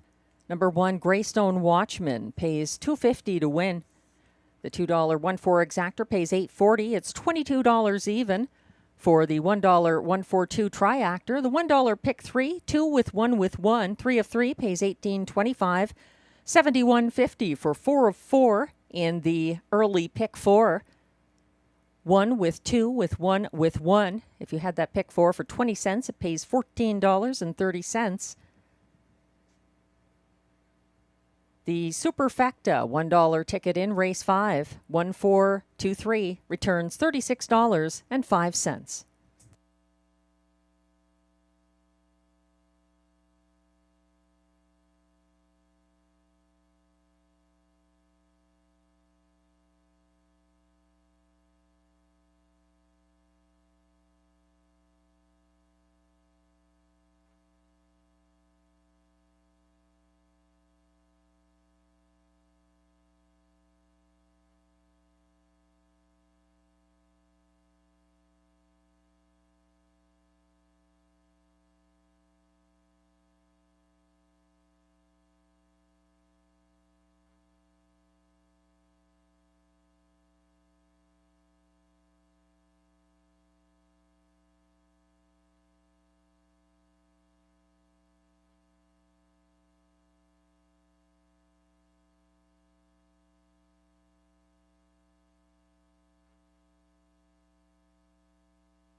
The race 5 rundown is now displayed. 1 to 5 favorite from post 1. Greystone Watchman gives Guy Gagnon his third driving win of the card. 2, Cyclone Joe was third at odds of 30 to 1. 3, Monty's Gone Marble ended up fourth. 4, Tough Cooper closed for place. 5, I'm a Dude was fifth. 6, Perfect Rolo seventh. 7, Surratt Hanover was eighth. And 8, Stardog was sixth after a parked out trip. From the top down, your program should read 1, 3, 4, 2, 5, 7, 8, 6. The fractions 27 and 2, 56 and 1, 125 flat, 154 and 2. A seasonal best for Greystone Watchman. Here's the moment we've all been waiting for. Race 6 with exactor, triactor, High Five, and Pick 5 wagering. And we've got a Pick 5 carryover coming up. The Pick 5 was not hit on Sunday night. So the Pick 5 carryover, $3,134.52. And the first leg is race 6. Note that Bad Apple starts from the second tier.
Just speaking with our technical folks here at Rideau Carleton, and unfortunately in race 4, that 150 and 1 clocking for Fox Hunt should be adjusted. While the fractions are correct, 27 and 1, 56 and 2, and 123 and 2. The final time was 151 and 2. It appears that something, possibly a bird, tripped off the timer ahead of Fox Hunt, arriving at the finish first in 151 and 2. That's still a seasonal best for Fox Hunt. It is not a new track record. However, it may be a record for the bird who flew past the sensor. Race 6 coming up now has a strong favorite at the moment, Sunny Bow, 6-5.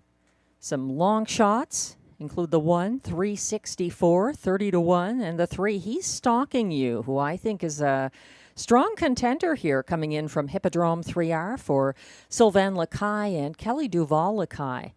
They'll be coming on track shortly for the Race 6 post parade. Once again, there's Exactor, Triactor, Super High 5, and Pick 5 wagering on offer in Race 6. And lots of reasons to play the Pick 5 at Rideau Carleton tonight. I can think of 3,134 extra reasons to play the Pick 5.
Here comes the post parade for Race 6 on the pace. $8,500 claimers, also eligible non-winners of $250 per start in their last 10. They're racing for a purse of $5,600.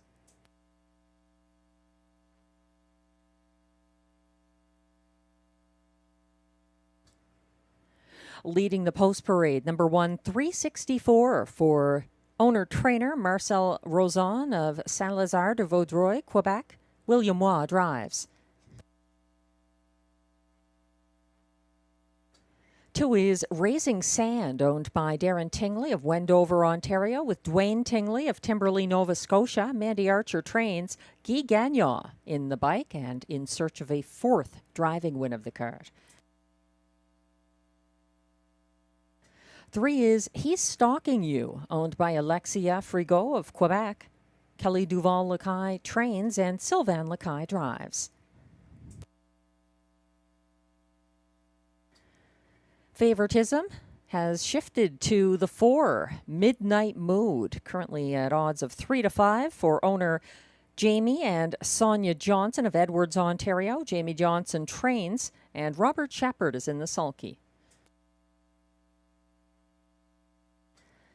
5 is Sunny Bow, owned and trained by Melissa Loyer of Ottawa, and Ryan Guy is in the sulky.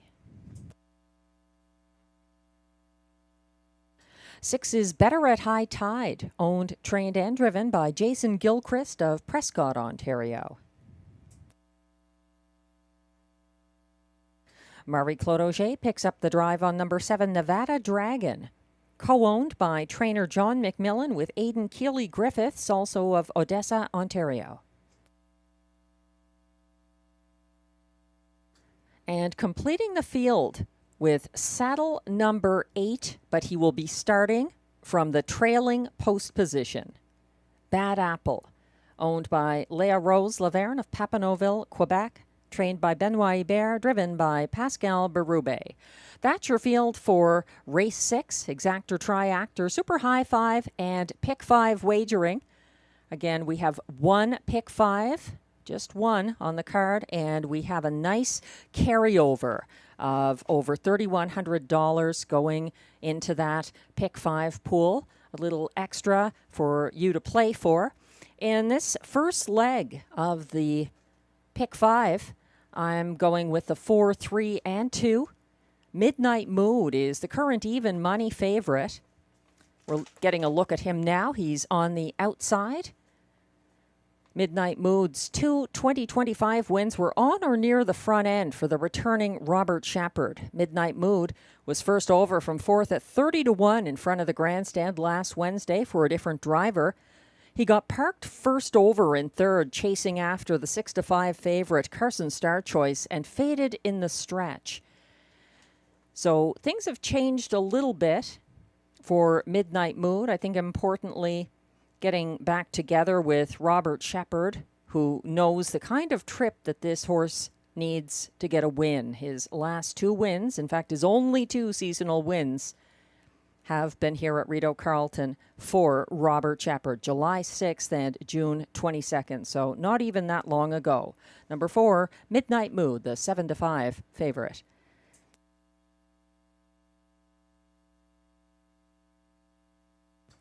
The 3 is really overlooked at 40-1. He's stalking you, dropping in from Hippodrome 3R for Sylvain Lacaille. This is his first start since July 20th. He's stalking you, got away single file 6th in a spaced out field that start. He stepped out second over at the half and was gaining ground late towards a breakaway top 4.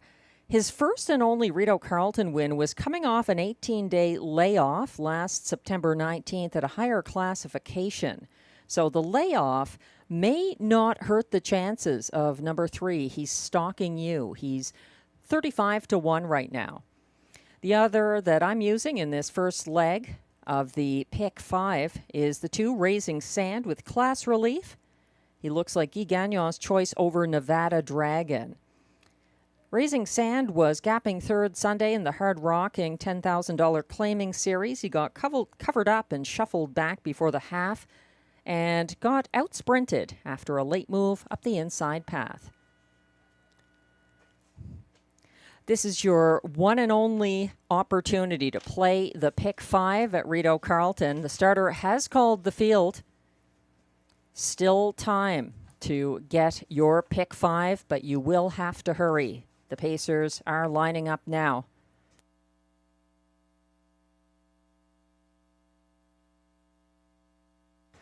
One is 364 for William Waugh. 2, Raising Sand for Guy Gagnon. 3 is He's Stalking You, Sylvain Lacaille. 4, Midnight Mood, Robert Shepard. 5, Sunny Bow, Ryan Guy. 6, Better at High Tide, Jason Gilchrist.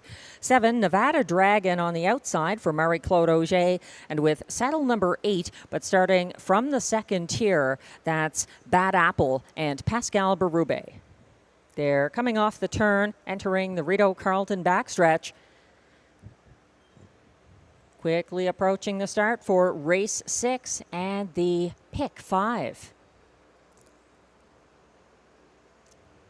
They're off with 364, leaving on the inside. Also showing some gate speed there, Midnight Mood and Sunny Bow. They're 3 high early, battling for command and making front. That's Midnight Mood and Robert Shepard. On the outside, though, Sunny Bow and Ryan Guy, relentless in the early going and drawing a half length ahead, looking to land on the lead before the opening quarter. That puts Midnight Mood in the pocket to the 27-3 opening quarter. Up front now and leading the way down the stretch, Sunny Bow, stalked by Midnight Mood, a length and a half back in second. From third, that's 364. Raising Sand is fourth. Fifth on the inside, He's Stalking You. First over now, that is 6th place, Better at High Tide, getting underway and towing Nevada Dragon into it. Caught in second last, Bad Apple on the second turn. They're headed to the half, getting there in 57 157 flat. Up front, it's Sunny Bow, and caught in second. That's Midnight Mood, desperate for racing room. First over and looming up into second now, Raising Sand for Guy Gagnon. Draws alongside the pace-setting Sunny Bow. Still third, that's a patient Midnight Mood in range, and moving up the inside into fourth, 364. Second over, but gapping cover in fifth. He's stalking you, 125 and 2 at 3/4, and battling to shrug off a persistent Raising Sand. Sunny Bow still in charge at the top of the stretch. They turn for home, and stepping out now, Midnight Mood has his chance, but Sunny Bow might be too strong. Midnight Mood is charging, but Sunny Bow pulls off the mild upset for Ryan Guy. Midnight Mood was second, 364. Might have been third there, 154 flat.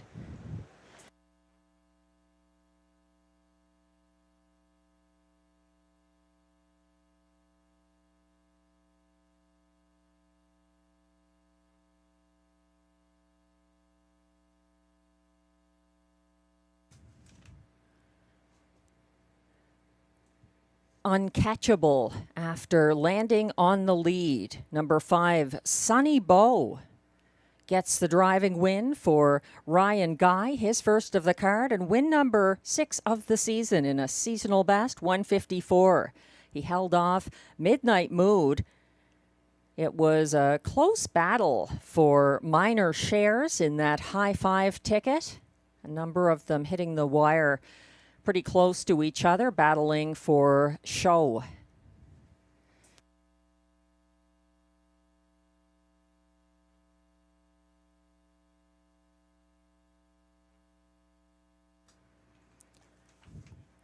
The unofficial top 5 are now displayed for race 6, going off as the 6-5 favorite.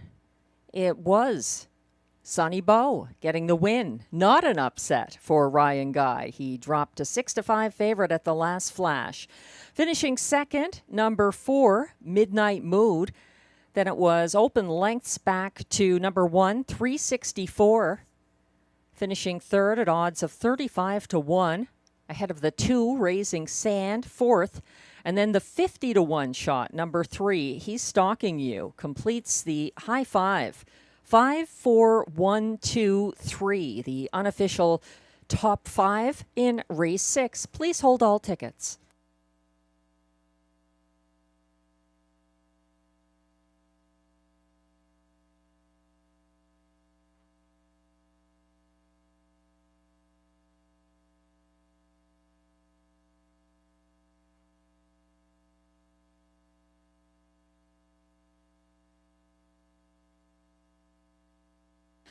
Now coming back to the Rideau Carleton winner's circle. Unofficial race 6 winner, number 5, Sunny Bow, a 9-year-old bay gelding by Sunshine Beach out of OC My Bow. Owned and trained by Melissa Loyer of Ottawa. Sunny Bow was bred by Debbie Filsinger of Cargill and Terry Fritz of Walkerton, Ontario. That's Ryan Guy's first driving win of the night and win number 6 of the season for Sunny Bow. It's a new seasonal mark as well, 154 flat. Congratulations to Sunny Bow.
Race 6 is now official.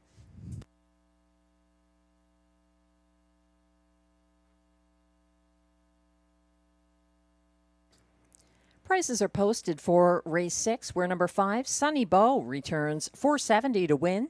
The 5-4 exactor, $2 ticket, pays $13. It's $149.15 for the $1 try 5-4-1 ticket, and the 20-cent super high 5-4-1-2-3 pays a generous $445.34.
The race 6 rundown is now displayed. Number 1, 364, closed for show at odds of 35 to 1.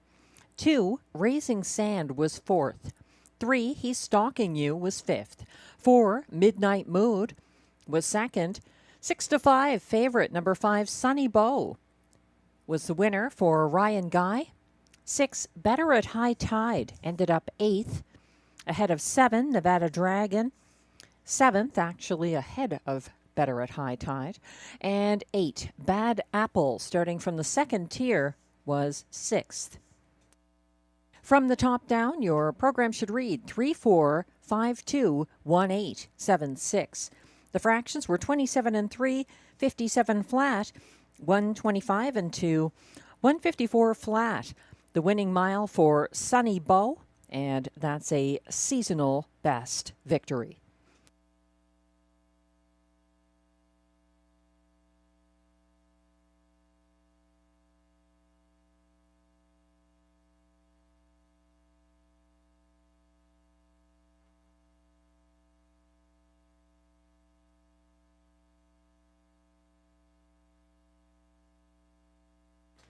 I think some of us, pointing the finger at myself, overlooked Sunny Bow in race 6. He made those breaks leaving on August 6th, and that was for a good driver as well, Marie-Claude Auger. So I didn't go back to him. Perhaps I should have, in retrospect. Sunny Bow also really likes the inside post position, so I wasn't sure about post 5, but congratulations. It was a strong performance for Sunny Bow and Ryan Guy in the first leg of the Pick 5 with that added carryover money. So we're moving into race 7 now with trotters exactor, triactor, superfecta, and late pick 4 wagering. There were no changes in race 7. I'll just mention, for those of you who didn't catch them earlier, there are a couple of changes in race 8. Number 3, Bees Terrific, will be driven by Pascal Berube. In race 8, that's the 3, Bees Terrific, with Berube catch driving. Number 9, Sports Jacket is a judge's scratch weather from race 8. The also eligible did draw in. Number 10, Blue Elvis for trainer-driver Ryan Guy will race in race 8. Race 9 has no changes. And there's a bridle change on number 5, Never Mind, for Mandy Archer and Guy Gagnon in race 10. Never Mind, the 5 going from open to blind bridle. No changes here in race 7. I am going with 2 horses to kick off the late pick 4. The 1, Wasting No Time, for Robert Shepard and Yannick Martel, and the 2, Cadillac, who really outperformed his odds for Stéphane Pouliot and Alain Martin on August 6th. 3 deep in race 8 with the 3, the 6, and the 1, Bees Terrific, Always Your Way, and Best Girl in Town. I was using Sports Jacket. He was scratched. Then in race 9, I've got the 3, 5, and 6. Little Bear Cat back on Lasix. Also, the 5, Fireshine, ran out of racetrack trying to catch number 6, the Turning Point, in their most recent matchup, August 6th. In race 10, my best bet is the 2, Lorenzo, for Christine Beaulieu and Robert Shepard. The 6, CrossFit, also figures into that race after his win on August 6th for Vic Putty and Marie-Claude Auger. And from the rail, I think Mask of Zorro has history for Pascal Berube and Benoit Hébert, so I'm using him in the ticket, even on the class hike. The trotters are beginning to come on track now for the race 7 post-parade.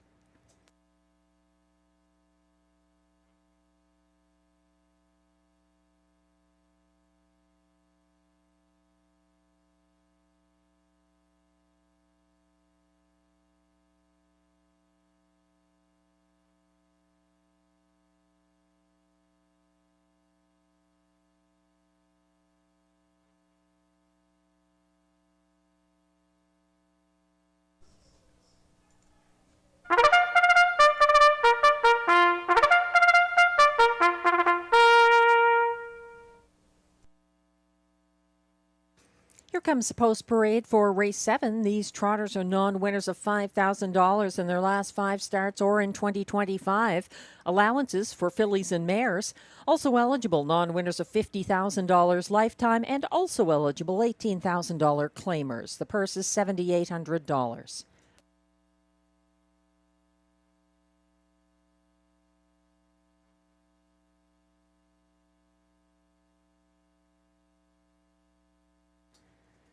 Six to 5 favorite from post 1 at the moment. Wasting No Time, owned and trained by Yannick Martel of L'Assomption, Quebec. Robert Shepard drives.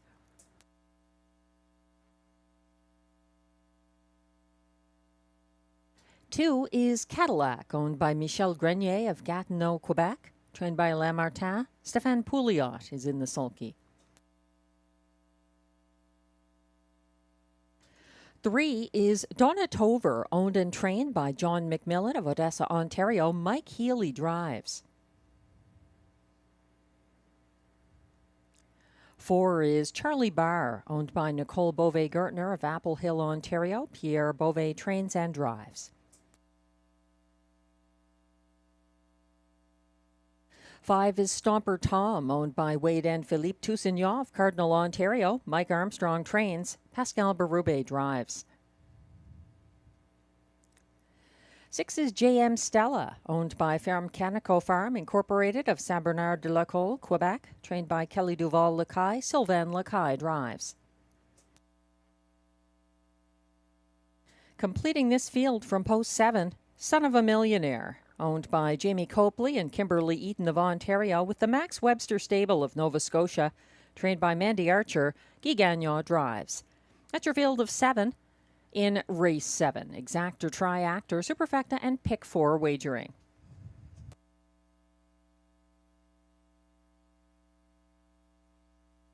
Wasting No Time is the favorite. We're getting a good look at him. He's 9-5 right now from Post 1. He was an off-the-pace winner on June 29th in a much lower classification for the returning Robert Shepard. He's moving down the class ladder from the Rideau Preferred Handicap. He was second over in front of the grandstand Wednesday. Following the first over run like hill, he was 3 wide around that retreating cover at 3/4, but faded late. He had a very impressive place finish on July 30th, despite falling before the race. He was found to be just fine by the AGCO veterinarian after he caught his foot in the trotting hobbles, and he finished a good second. So Wasting No Time is getting all the respect from the rail in upcoming race 7, which happens to kick off our late pick 4.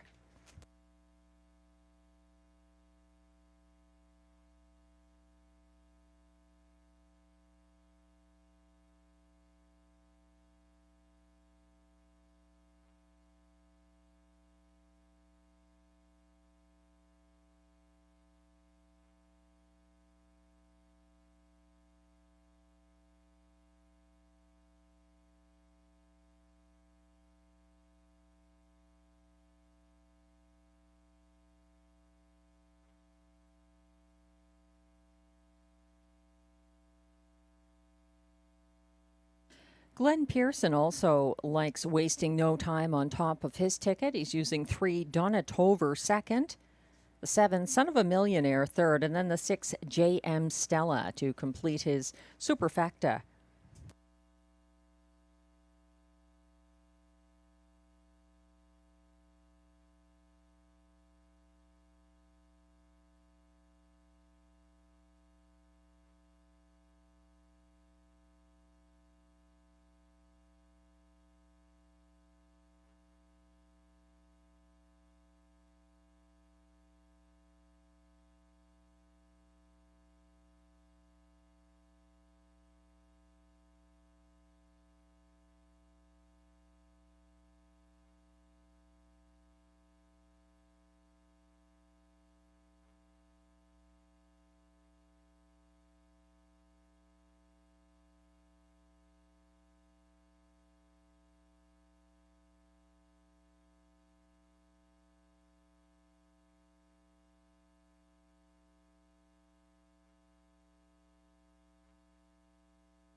Race 7 will be going behind the gate shortly to kick off our last pick 4 sequence of the Wednesday night card at Rideau Carleton.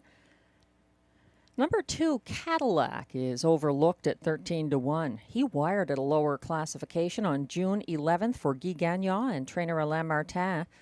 Cadillac was single file fourth to the opening quarter last Wednesday for Stéphane Pouliot. He briefly got flushed out approaching the second turn, but dropped back to the pylons. He was boxed in on the final turn and made a late move up the inside path, closing in the field's fastest last quarter of 29-1. And 7-1 on the 7, Son of a Millionaire, a beaten 3-5 favorite who draws a tougher post after backpedaling to 5th on the first turn in his most recent start. He was caught behind stalling cover and lost ground late. The starter has called the field for race 7. If you're going to play the pick 4, this is your last opportunity tonight.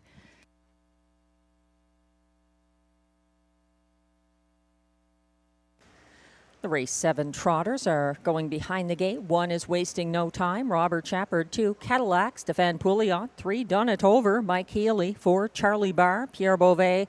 5, Stomper Tom, Pascal Berube. 6, J.M. Stella, Sylvain Lacaille. And on the outside, 7, Son of a Millionaire, Guy Gagnon.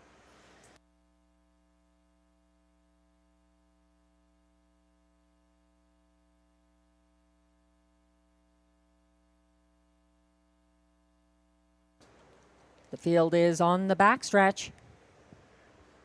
Quickly approaching the start.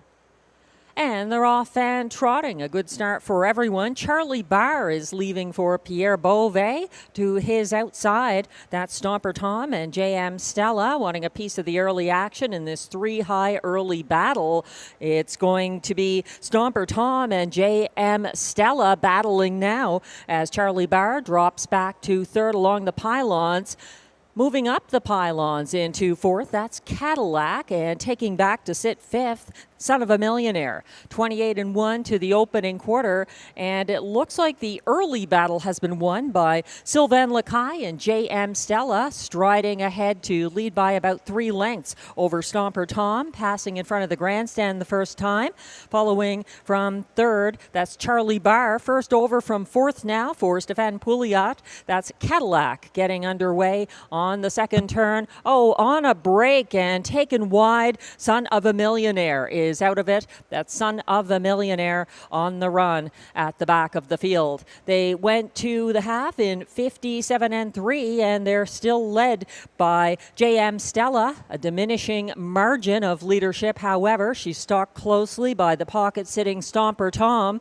First over and sticking ahead into second now. Cadillac continues to advance, caught in fourth on the inside. Charlie Barr, second over, moving into fourth, but gapping cover. Donatover for Mike Healy, and gearing up third over from sixth, wasting no time. 1:26-4, wasting no time, running out of time. His 3-wide late rally is being turned on at the top of the stretch. J.M. Stella is head-to-head with Cadillac now, and down the center of the track, Donatover also advancing. It's going to be Donatover sprinting to the wire to get the win for Mike Healy over Cadillac.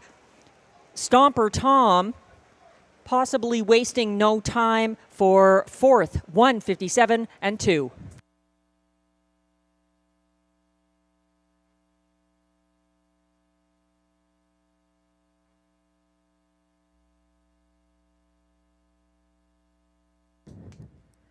J.M. Stella set the fractions, but wasn't able to hold off the late charging Donatover coming on down the center of the track for catch driver Mike Healy to get the 1:57-2 victory. Donatover holding off Cadillac, who was second ahead of Stomper Tom.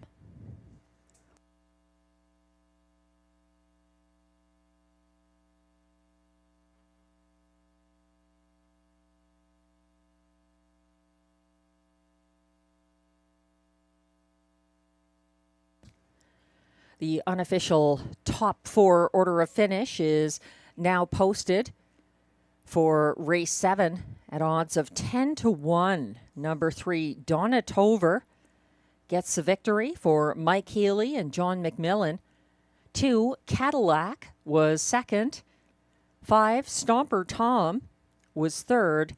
And 8-5 favorite at the last flash, the pace setter, number 6, J.M. Stella, ended up fourth. 3, 2, 5, 6, the unofficial top 4 in race 7. Please hold all tickets.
Now returning to the Rideau Carleton Winner's Circle, unofficial race 7 winner, upsetting at odds of 10-1, number 3, Donna Tover, a 10-year-old bay gelding by Donato Hanover out of Anonyme, Hanover.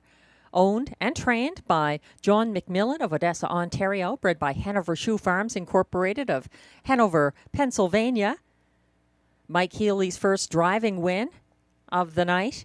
And that's win number 4 of the season for Donna Tover, 157-2.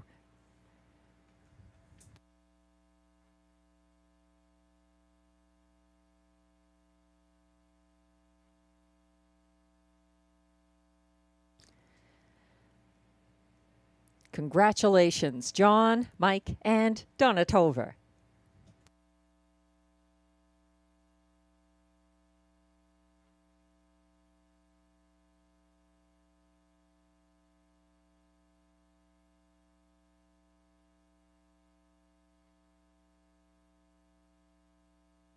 Race 7 is now official.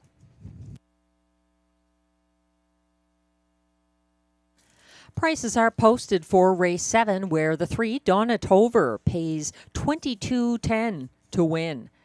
The $2 3-2 exactor, $250.50. The $1 pick 3 ending here, 1 with 5 with 3, 3 of 3, $140.05.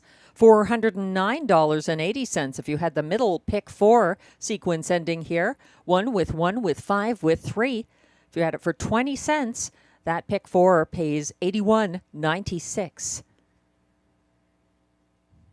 The $1 triactor, 2, make that 3 with 2 with 5, $399.15, and $1,547.05 for the $1 superfecta, 3256.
The race 7 rundown is now posted. 1, Wasting No Time, finished 5th. 2, Cadillac was 2nd. 3, Donna Tover, the 10-1 winner for Mike Healy.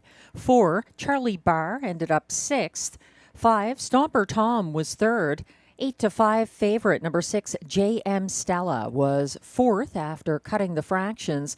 And 7, Son of a Millionaire, jumped it off, approaching the half to finish 7th.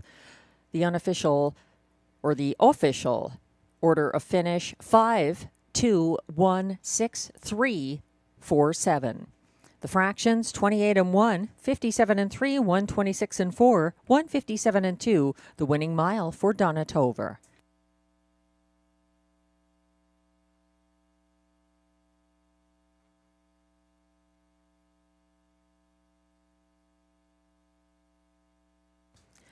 Well, there have been some head scratchers tonight, and that was one of them. Donatover, a good win, but unfortunately, a couple of others not firing there, including Wasting No Time, getting into the race a little too late, and Son of a Millionaire making that break on the second turn. So we're turning the page to race 8 now, where Glenn Pearson is going with the 6 Always Your Way for Jamie Johnson and Robert Shepard on top of his ticket. I have the 3 Bees Terrific, originally listed with driver Ryan Guy for trainer Yves Tessier. However, because number 9 Sports Jacket is a judge's scratch weather, 10 Blue Elvis draws in. He's currently 7-2 from post 10. Now, Blue Elvis is owned, trained, and driven by Ryan Guy, so he must drive his own horse. Bees Terrific needed a catch driver, so Pascal Berube is on board, and he's the 7-5, make that even money, current favorite from post 3, Bees Terrific. My top choice here and Glenn's second choice. Glenn likes the 8 Shadow Dave for trainer driver Mike Healy in the show spot, and I have the 1 Best Girl in Town there. She's overdue for a win. In fact, she's overdue for just about anything right now. Stéphane Pouliot driving for trainer Melanie Plourde. Best Girl in Town had a good season here last year, and I'm waiting for her to make her comeback. She certainly got the post relief to do it here, and a decent price of 15-1. So Glenn and I only have Triactor tickets posted, although there's Exactor, Triactor, Superfecta, and Pick 3 wagering offered on race 8. That's because both of us were using number 9 Sports Jacket in our tickets before he was scratched.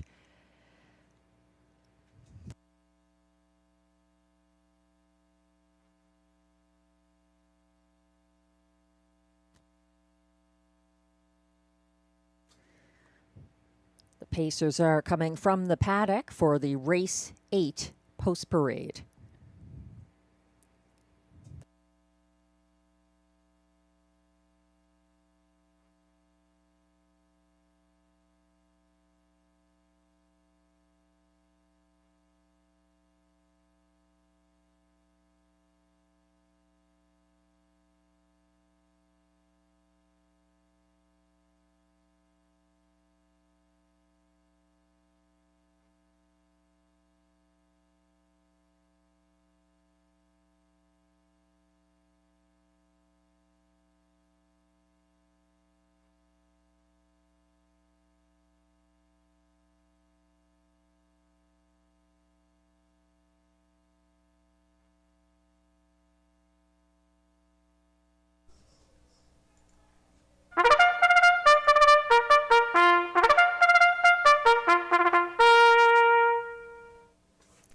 Here are the race 8 Pacers for the post parade. They're non-winners of $200 per start, and their last 10 were a race in 2024, 2025. Allowances for fillies and mares. Also eligible, $8,500 claimers for non-winners of $2,000 in their last 5 starts or a race this year. The purse is $5,600.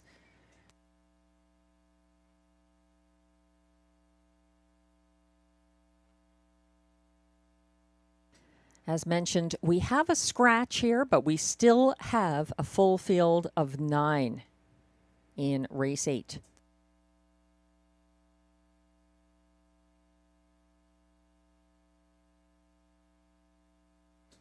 One is Best Girl in Town, owned and trained by Melanie Plourde of Gloucester, Ontario. Stéphane Pouliot drives. 2 is Major Motion, owned and trained by Jennifer McBride of Almonte, Ontario. Marie-Claude Auger is in the bike. current even money favorite from post 3 is Bees Terrific, owned by Gina Bragagnolo, along with trainer Yves Tessier, both of Trois-Rivières, Quebec. Pascal Berube picks up the catch drive. 4 is Jenny Longlegs, owned by Gestillon Louis Latulippe Incorporated of Saint-Ferréol-les-Neiges, Quebec. Guy Gagnon trains and drives. 5 is Day Trader, owned by Mathieu Senez-Ouinnette and trainer Normand Ouinnette, both of Quebec. William Waugh is in the bike.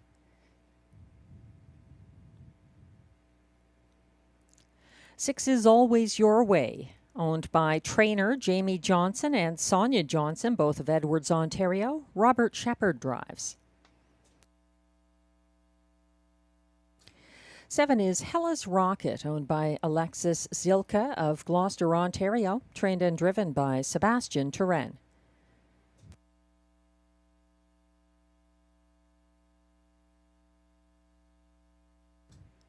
'From post 8, Shadow Dave, owned by Anne Lemarand of Gatineau, Quebec, trained and driven by Mike Healy.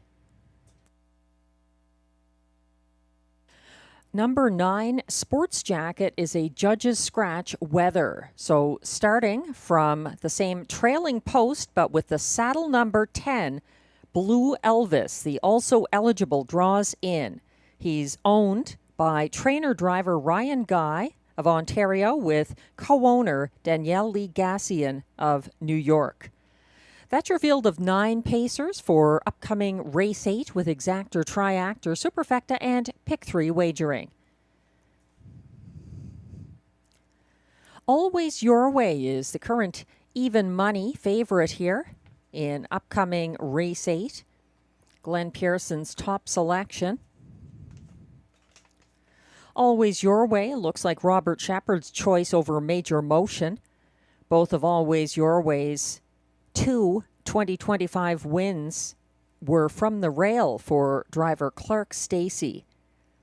Always Your Way was a beaten 4-5 favorite for Shepherd on July 20th in the steady rain over a good surface. He got shuffled to last and closed wide down the stretch. 6-5 right now on number 6, Always Your Way.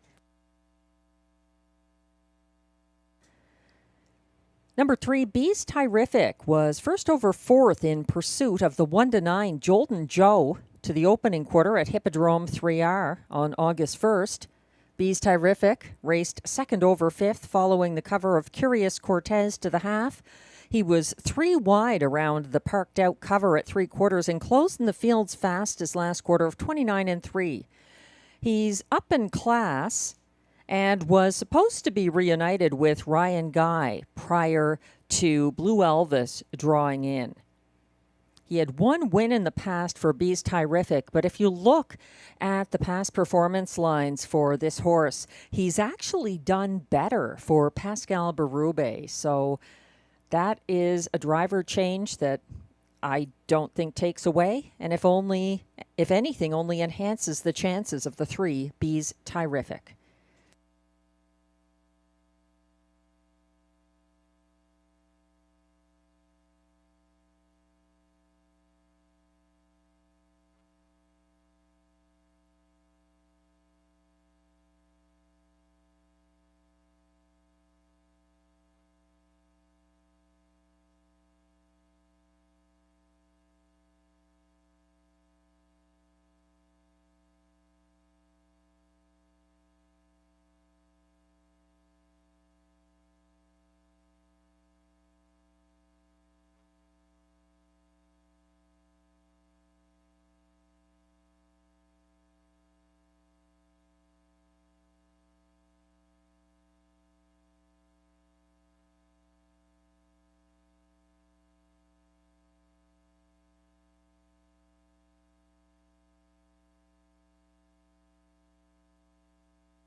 The starter has called the field for Race 8.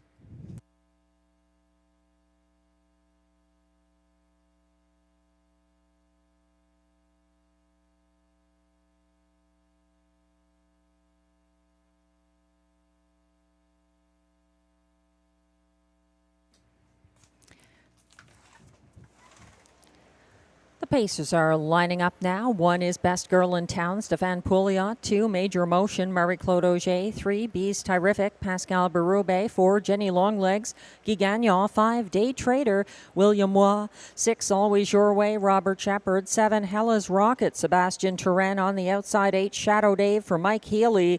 The 9, Sports Jacket is scratched from the second tier. 10, Blue Elvis for Ryan Guy. The field is now on the backstretch, moving towards the start for race 8.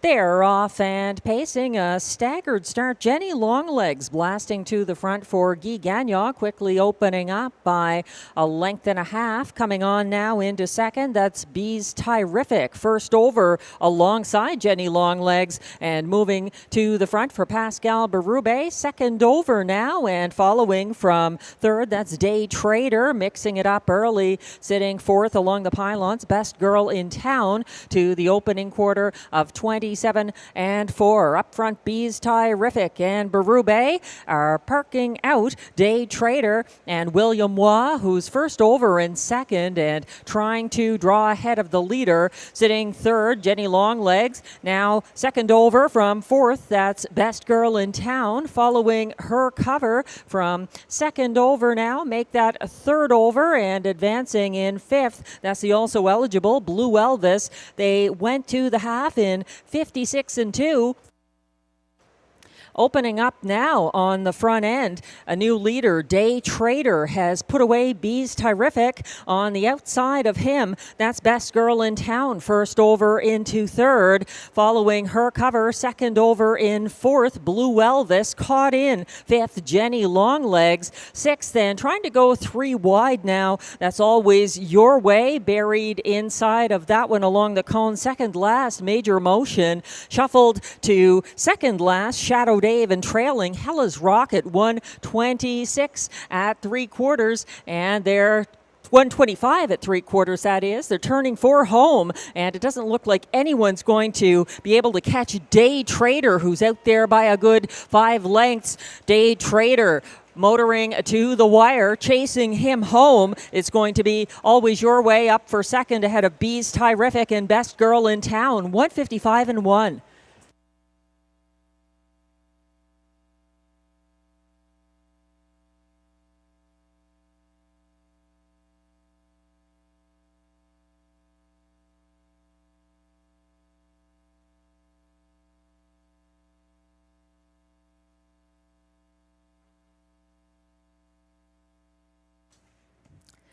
Day Trader made front, getting around early leader Bees Terrific, and proved uncatchable on the front end.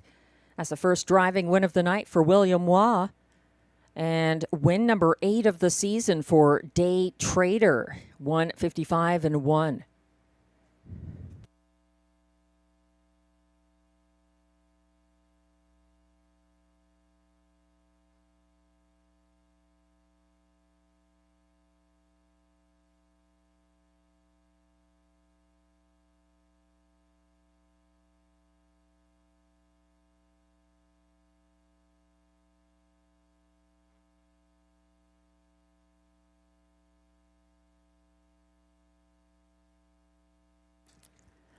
The unofficial top 4 order of finish is now posted for race 8.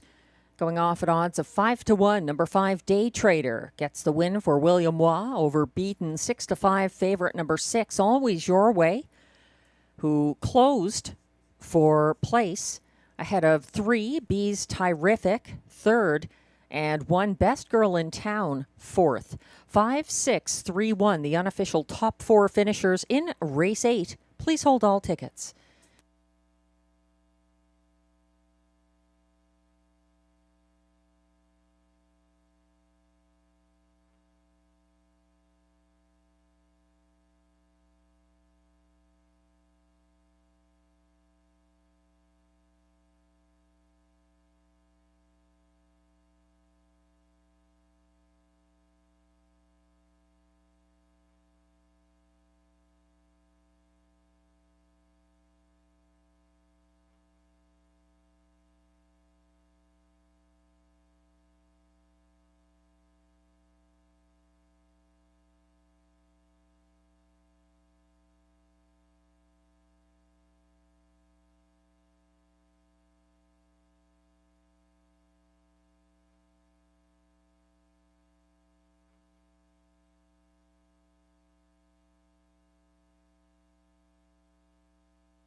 It's great to see those hugs and pats for the horse after a win.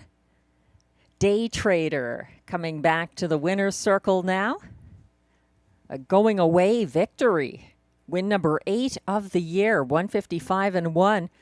He's back in the winner's circle now.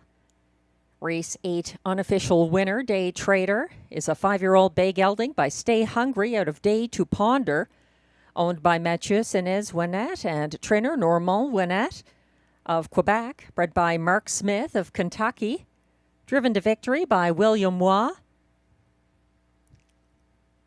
155-1. Congratulations to official Race 8 winner, Day Trader.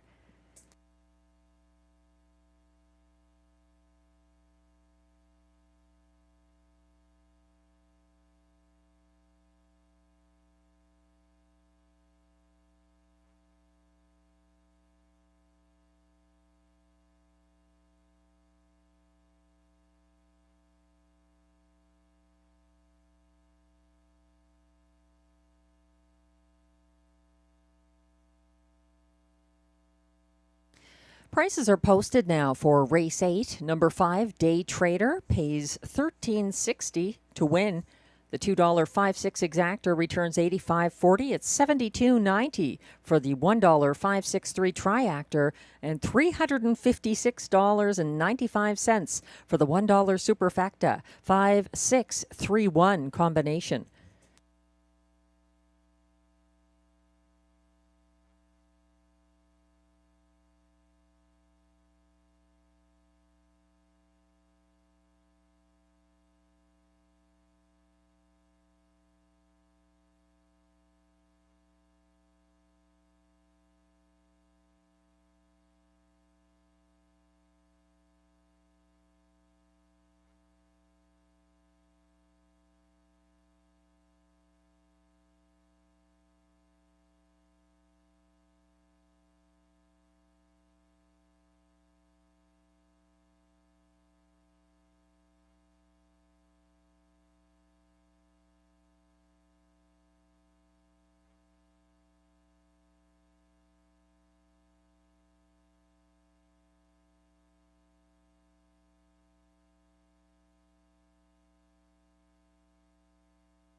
The Race 8 rundown is now on screen. 1, Best Girl in Town was 4th. 2, Major Motion 7th. 3, Bees Tyrific 3rd. 4, Jenny Longlegs 6th. 5, Day Trader, the race winner for William Waugh.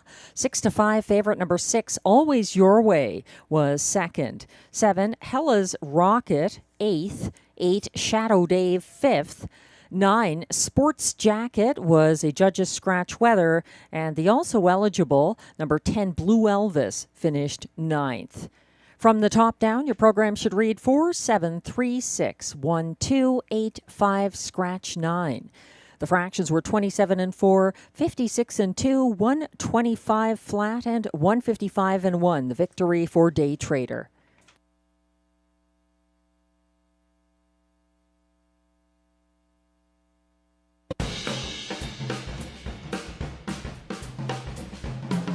Whether you're looking for a night out, trying to catch the hottest show, or if you're just feeling lucky. Hard Rock, Ottawa is the place to be.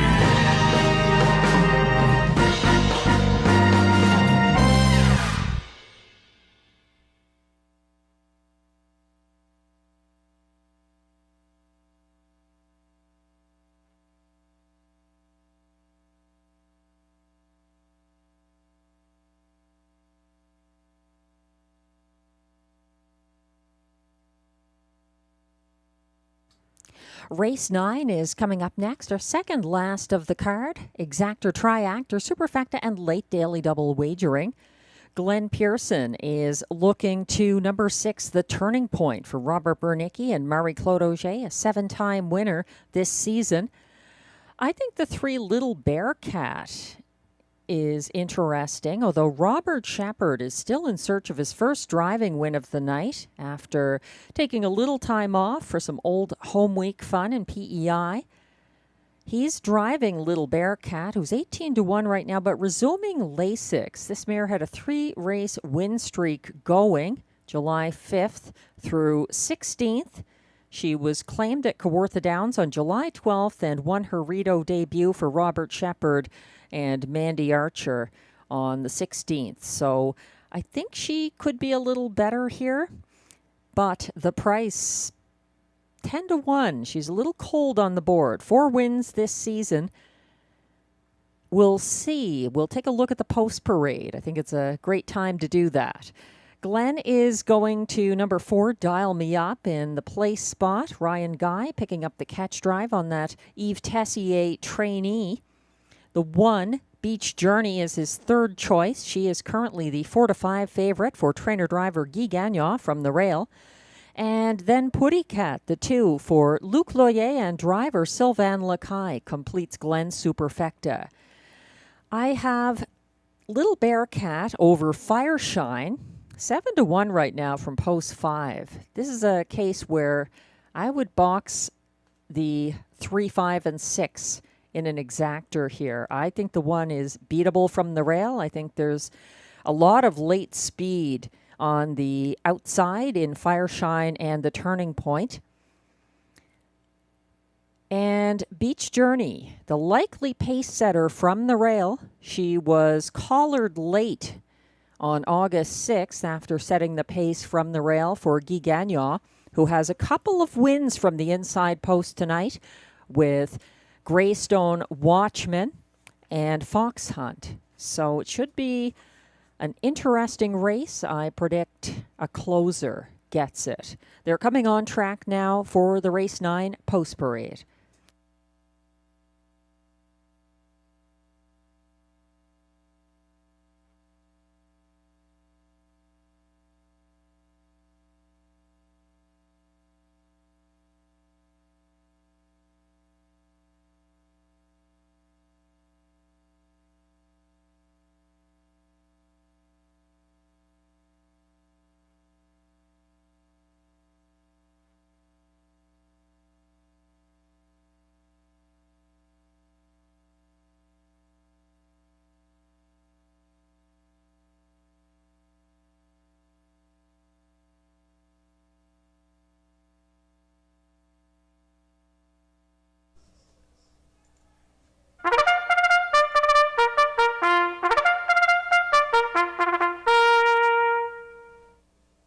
Here comes the race 9 post parade. These pacers are fillies and mares with claiming tags from $8,500 up to $12,500.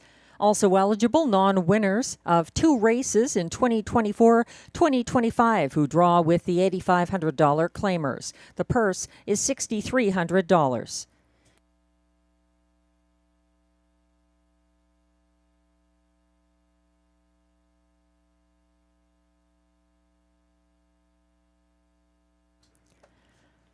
Leading the post parade, 2-5 current favorite, number 1, Beach Journey, owned by Écurie Guy Gagnon, incorporated with Frédéric Gagnon of Gatineau, Quebec, trained and driven by Guy Gagnon.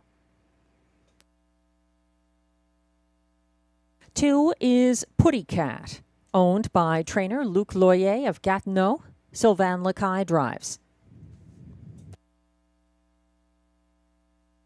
3 is Little Bearcat racing with Lasix for owner Jamie Copley, co-owner Kimberly Eaton, and fellow co-owner Muriel Smith, all of Ontario. Mandy Archer trains, Robert Shepard drives. 5 is Fireshine, owned and trained by Gerard Vaillancourt of Kemptville, Ontario. William Waugh hoping to go back-to-back.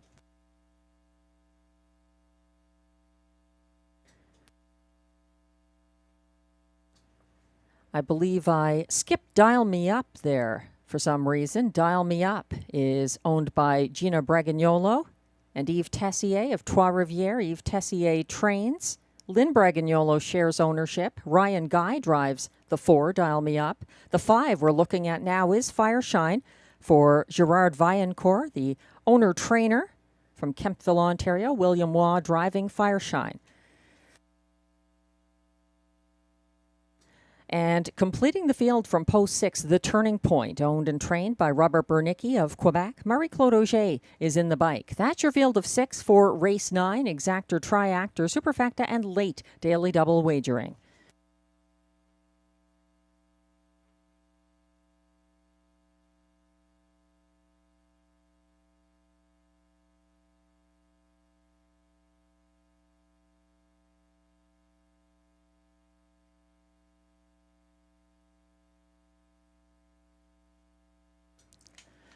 We're looking at Beach Journey. We were looking at her, the 3 to 5 favorite from the inside post for Guy Gagnon. She's the likely pace setter here, and she's back on the rail. She's a front-end loving type who held on for show after an extended battle against first-over challenger La Petite Grise last Wednesday. Beach Journey, 1 to 5 right now, was a beaten 4 to 5 favorite last Wednesday from the same post in similar company. I think her chances were compromised when Le Petite Grise was pressing the pace for an extended part of that race. So she could be better on the front end here, but she could be vulnerable. There are some, I think, who could catch Beach Journey. One of them is the 3, Little Bearcat, adding Lasix for the first time since September of last year. She won her July 16th Rideau debut for Robert Shepard and Mandy Archer, hunting down the pace-setting Beach Journey in a 3-wide stretch duel. Little Bearcat was second over from 5th at the half on July 30th to chase the cover of Fireshine and faded late. She has post 3 here, Little Bearcat. I like the 5 Fireshine, who backed down to 4th along the pylons on July 30th after momentarily following the first over Beach Journey. She gradually gained ground on the backstretch and final turn, flushing out winner Beach Journey at the top of the stretch. She was second last at 3/4 last Wednesday, 3 wide on the final turn to follow winner The Turning Point and miss by a head. That's the 5 Fireshine, 8 to 1 right now.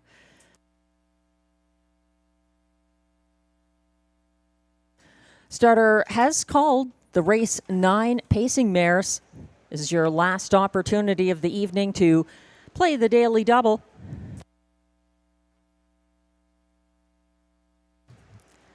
This field is lining up. 1 is Beach Journey for Guy Gagnon. 2, Putty Cat, Sylvain Lacaille. 3, Little Bearcat, Robert Shepard. 4, Dial Me Up, Ryan Guy. 5, Fireshine, William Waugh. And 6, The Turning Point, Marie-Claude Auger on the outside.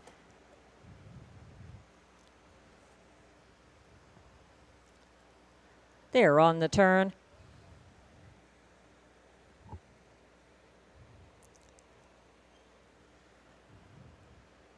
Field is on the backstretch and all in line.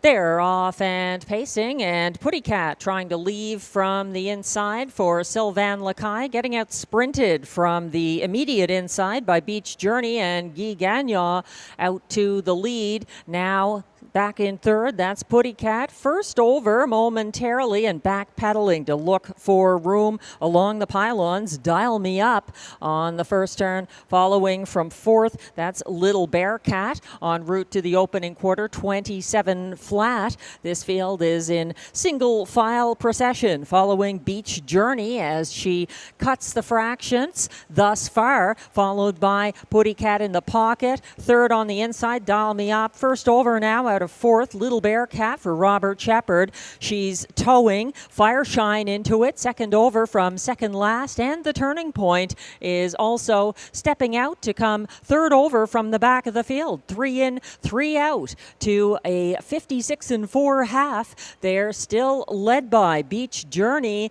along the back stretch. On the outside, continuing to gain ground. First over, Little Bear Cat sits just outside of Putty Cat, defending the pocket behind the leader. Moving up into third along the inside, but lacking racing room. Dial Me Up to her outside. Second over, racing fourth at the moment. Fireshine gearing up for a 3-wide bid from last. Here comes the turning point. 1:25-2 at 3/4, and it's up to Beach Journey to maintain her advantage against this wall of closers. She's still on the lead, but hunting her down. Here comes the turning point on the outside, also battling on the inside. Putty Cat, but it's going to be very tight at the wire. It looks like Beach Journey holds off Putty Cat and the turning point in 1:54-4.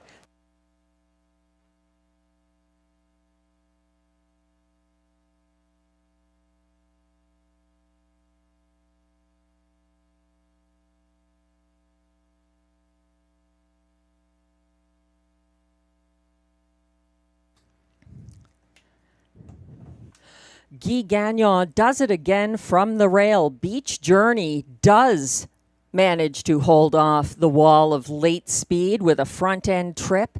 Nobody pressing the pace hard enough to take away from her ability to carry her speed to the wire. It's a very close one, though. She does seem to edge out Putty Cat. The turning point was clearly third in this 1:54-4 mile.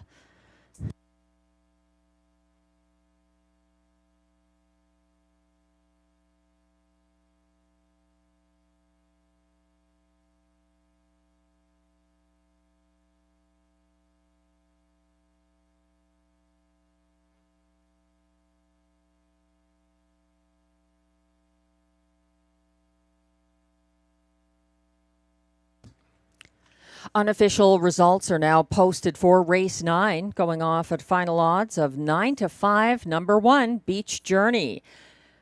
And Guy Gagnon get a winning front-end journey in race 9, holding off the 11-1 Putty Cat, charging late for place. 6, The Turning Point was a beaten 3-2 favorite, getting up for show ahead of the 4, Dial Me Up. 4th, 1-2-6-4, the unofficial top 4 finishers in race 9. Please hold all tickets.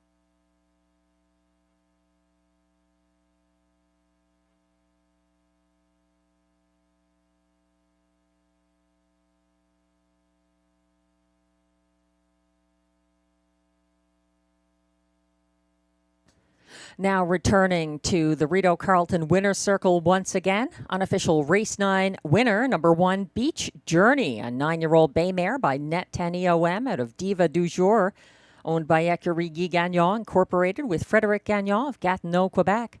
Bred by Nathan Eicher of Spencerville, Indiana. Trained and driven to victory by Guy Gagnon. That's win number 4 of the night for Guy Gagnon, a front-end victory. Win number 5 of the season for Beach Journey, a fifth of a second away from equaling her seasonal mark. Congratulations. Race 9 results are now official.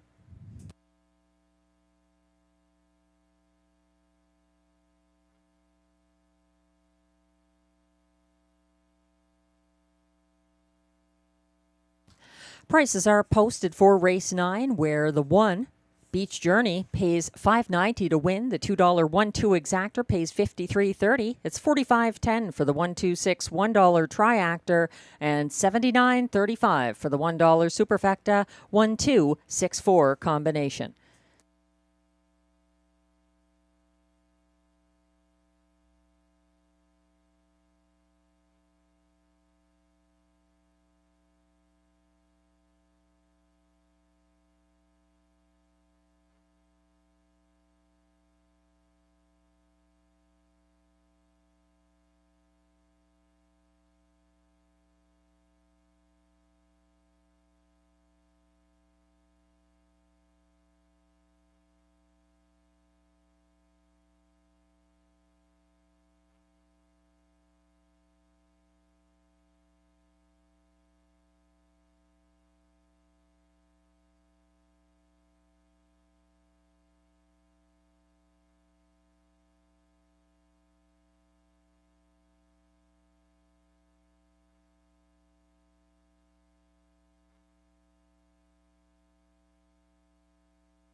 The Race 9 rundown is now displayed. 1, Beach Journey, the race winner for Guy Gagnon, his fourth driving win of the card. 2, Putty Cat, a very close second.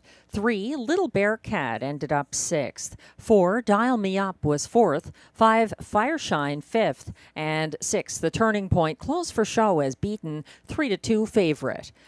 From the top down, your program should read 1, 2, 6, 4, 3. 1, 2, 6, 4, 5, 3. That's right. The fractions: 27 flat, 56 and 4, 125 and 2, 154 and 4. The win by Beach Journey.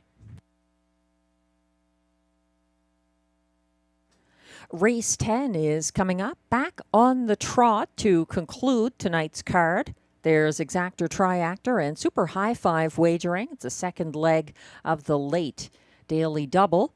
And just one change in race 10. On the 5, Never Mind, he goes from open to blind bridle. Busy lives make special moments that much more important with family, with colleagues, with loved ones and friends. But sometimes the circumstances change suddenly and emergency services are needed. When every second counts, would you know what to do? St. John Ambulance is here to help with the most comprehensive first aid and CPR training programs conveniently scheduled at times that work for you. Just one course could save someone you love. Book online or call today. St. John Ambulance, saving lives at work, home, and play.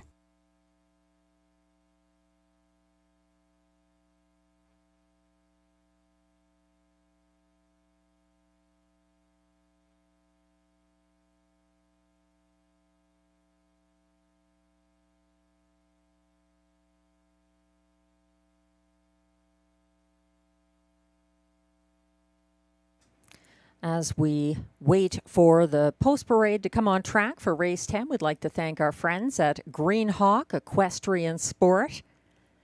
They support the Race for Wishes here, contributing the presentation blanket each year. I'd like to thank them for their support. And it's a great place to shop for all your equestrian needs.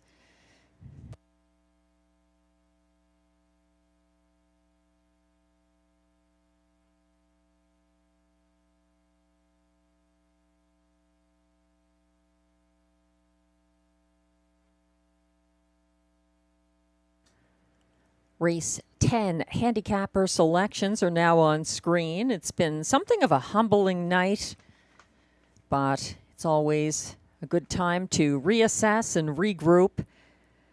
My top choice here is the 2 Lorenzo for Robert Shepard and Christine Beaulieu. I've pinned my fortunes on Robert Shepard tonight. He has yet to get a driving win, so that's hurt my chances. This horse getting 9-2 respect, though, coming in from Hippodrome 3R and making his second start for trainer Christine Beaulieu. Glenn Pearson likes the 6 on top. CrossFit for Marie-Claude Auger and Vic Putty, coming in off of an August 6th victory at a similar classification from an inside post. I like CrossFit second. Glenn likes the 5, Never Mind, for Guy Gagnon and Mandy Archer in the place spot. This one with the bridle change open to blind. And Guy Gagnon having a driving clinic kind of a night with 4 wins so far. So Never Mind could respond to the hot hands and bring him back to the winner's circle once again in race 10. Although I'm not using that horse in my ticket. Glenn has the 8, Southwind Russian, 3rd in his ticket. I'm using that one. 5th. He's adding Lasix and moving slightly up in class after a 5th place finish for trainer driver Stéphane Pouliot on July 23rd. A bit of a layoff there for Southwind Russian. Glenn's 4th choice is 3rd in my ticket, the 1 Mask of Zorro. A good record for Pascal Berube and Benoit Hébert. He's 0 for 9 this season and gets rail advantage. Glenn completes his high 5 ticket after Mask of Zorro with number 7, Global Money, in the 5th spot for Pierre Beauvais. I wrap up my ticket with number 9, Royal Douara, for Loic and Denis Gurial in the 4th spot, and then Southwind Russian, 5th. There's exactor, triactor, and super high 5 wagering here, and the only change pertains to the 6-5 current favorite, number 5, Never Mind, is that bridle change, open to blind.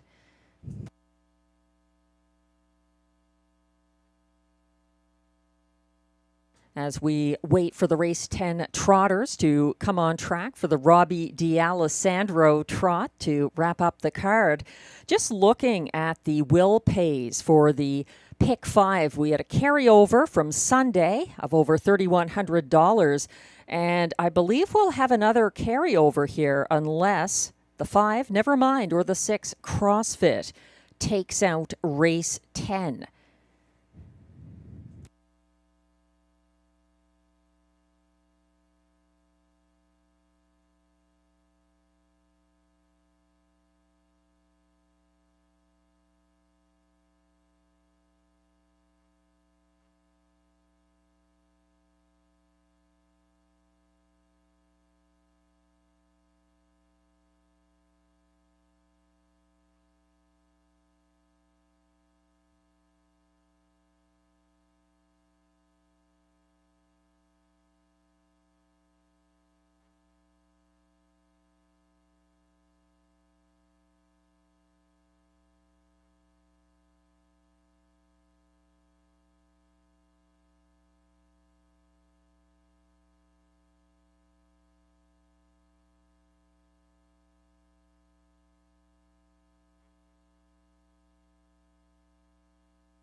comes the post parade for race 10. These trotters are non-winners of $2,500 in their last 5 starts. Allowances for fillies and mares also eligible, $12,000 claimers. The purse is $6,700.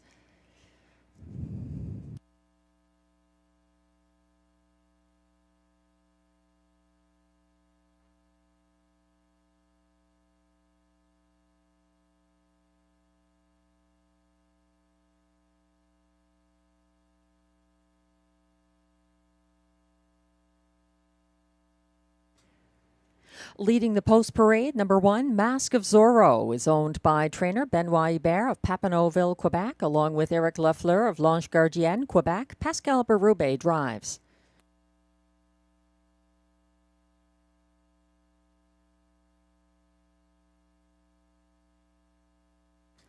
Two to one co-favorite right now from post 2, Lorenzo, owned by Ecurie. Martin Bedard of Lévis, Quebec, with Mario Lachance of Saint-Augustin, Quebec, sharing ownership. Christine Beaulieu trains, and Robert Shepard is in the bike. 3 is Final Text, owned by trainer Sylvain Côté of Joliette, with Michel Lagacé of Terrebonne, Quebec, sharing ownership and in the sulky. 4 is Cleveland Massimo, owned by Mathieu Senez Ouinnette and trainer Normand Ouinnette, both of Quebec. William Waugh drives.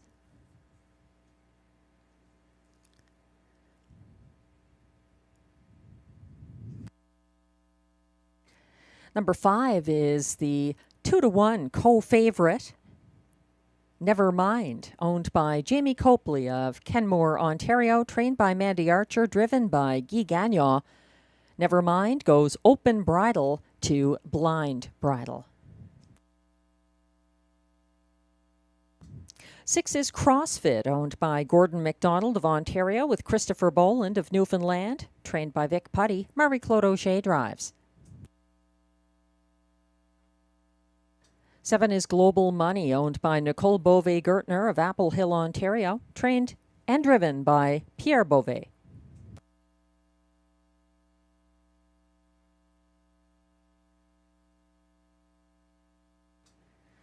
Adding Lasix, number 8, Southwind Russian, is owned by a numbered Quebec corporation of Gloucester, Ontario, trained and driven by Stéphane Pouliot. And completing the field from trailing post 9, Royal du Haras for owner Westover de l'Estrie, Incorporé, Saint-Jean-sur-Richelieu, Quebec, trained by Denis Guriel and driven by Loic Guriel.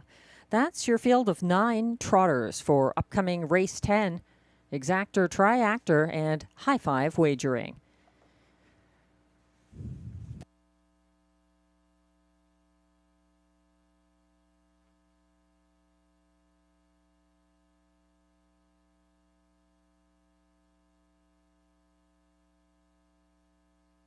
It's been a puzzling card in some regards, but maybe we'll end on a high note here in race 10. The 2, Lorenzo, looks like Robert Shepard's choice over the 1, Mask of Zorro. This is Lorenzo's Rideau Carleton debut. His second start for Christine Beaulieu. He advanced second over 4th en route to the opening quarter August 1st at Hippodrome 3R. He found room 4th along the pylons behind the pace-setting last try and at a second move on the 3rd turn, following Salzbrook Cami from second over 4th. Lorenzo was 3 wide at the top of the stretch and closed in the field's fastest last quarter of 29-4, running out of racetrack. He's the 2, 7-2 right now. 6, CrossFit is his 6-5 current favorite. He got away single file third for Marie-Claude Auger last Wednesday. He had a first over move on the backstretch. He cleared 2-5 favorite Never Mind in deep stretch and has 6 wins this year for Marie-Claude Auger.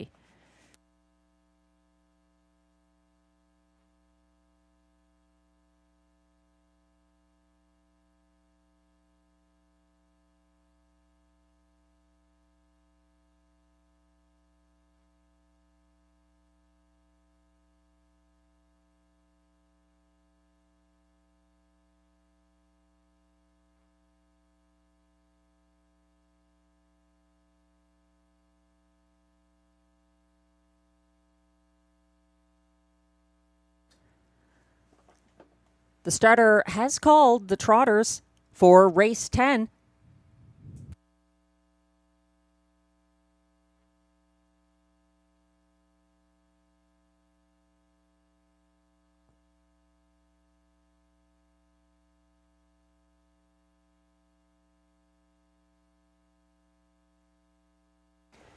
Last chance tonight to wager at Rideau Carleton. We thank all the horse players for their support. 1 is Mask of Zorro, Pascal Berube. 2, Lorenzo, Robert Shepard. 3, Final Text, Michel Legasse. 4, Cleveland Massimo, William Waugh. 5, Nevermind, Guy Gagnon. 6, CrossFit, Marie-Claude Auger. 7, Global Money, Pierre Beauvais on the outside. 8, Southwind Russian, Stéphane Pouliot. And the trailer is 9, Royal Duras for Louis Guriel. They're on the backstretch and headed to the start, some with some work to do, gapping as the others are off and trotting. The outer 2, Global Money and Southwind Russian, getting away at the back of the field. Up front, leading early, Final Text, leaving for Michel Legasse. Second, that's Mask of Zorro. First over from third, charging early for Guy Gagnon. Nevermind is underway and stepping out second over from fourth, although half in, half out at the moment. That's Lorenzo, leading to the opening quarter of 28 seconds flat. On the inside, it's Final Text, but calling on the outside and gradually moving to the lead. Nevermind landing there now for Guy Gagnon. In the pocket, that's Final Text. Third is Mask of Zorro. First over at a fourth. Here comes Lorenzo, followed by Royal Duras on the move. Second over in fifth on the turn. On the inside, following now from sixth, that's Cleveland Massimo, lacking racing room on his outside. Seventh, CrossFit is advancing past the half, which was reached in 58 seconds flat at the back of the field. Advancing now, fourth over from second last. It's the red-hooded Southwind Russian and caught in at the back of the field.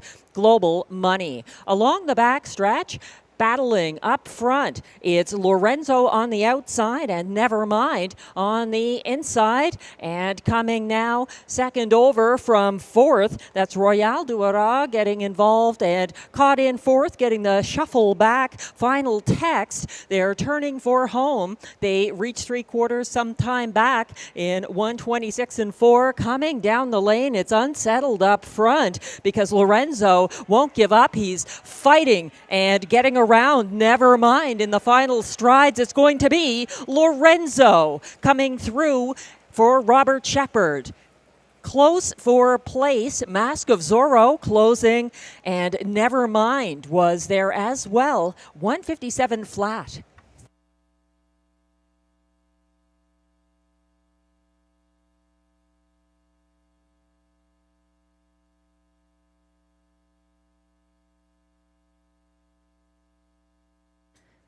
Nevermind put up a valiant fight on the front end, but Lorenzo, making his Rideau Carleton debut, was just as strong a fighter and strode away late to get Robert Shepard his first driving win of the card.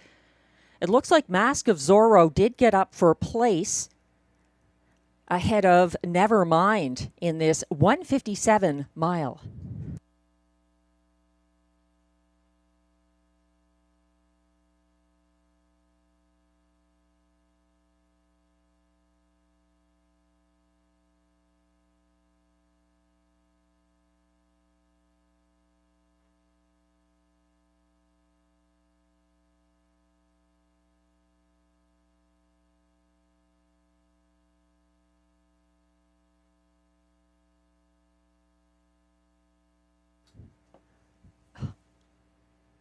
Race 10 unofficial results are now posted. 2-1, actually 4-1 on the winner. Number 2, Lorenzo, getting there for Robert Shepard. Over the 5, Nevermind. The 4-5 favorite did edge out the 1, Mask of Zorro, for place. 9, Royal Duras was fourth ahead of the 3, Final Text. 2-5-1-9-3, the unofficial top 5 in race 10. That's 2-5-1-9-3. Please hold all tickets.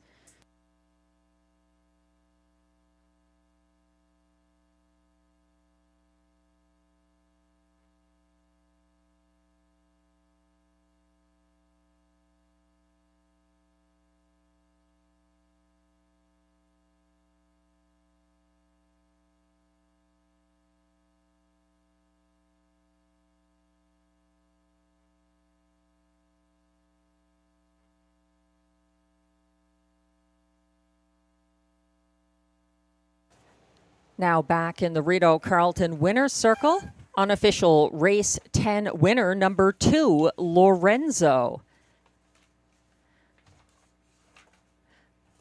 Lorenzo is a 5-year-old bay gelding by You Know You Do out of Manhattan Miss, owned by Écurie Martin Bedard of Lévis with Mario Lachance of Saint-Augustin, Quebec, sharing ownership. Lorenzo was bred by Carl D. Miller of Ligonier, Indiana, trained by Christine Beaulieu and driven to victory by Robert Shepard. That's win number 2 of the season. 157 flat is a new lifetime mark as well. Lorenzo, an impressive 4-1 winner in race 10. Congratulations on the new lifetime mark of 157 flat.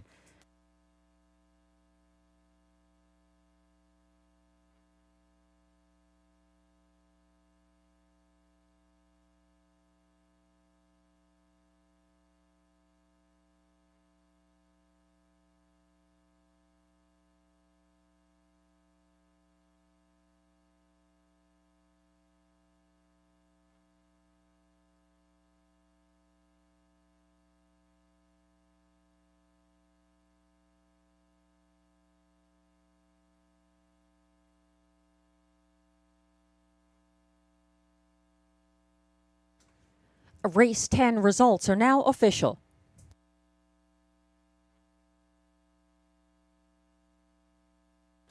Prices are posted for race 10, where number 2 Lorenzo returns $10.70 to win. The $2.25 exactor pays $28.10. It's $54.70 for the $1.251 triactor. The 20-cent pick 3, 5 with 1 with 2, 3 of 3 pays $170.09. The 20-cent Super High 5, 25193 combination pays $264.13. That triactor, $54.70. Late double, $74.30 for the 1-2, $2 late double ticket. And look at the prices. The 20-cent pick 4, 3 with 5 with 1 with 2. 4 of 4 pays $705.88. And we've got a big pick 5 carryover coming up for Sunday. The pick 5 was not hit. So that carryover number, $15,151.97.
The race 10 rundown is now on your screens.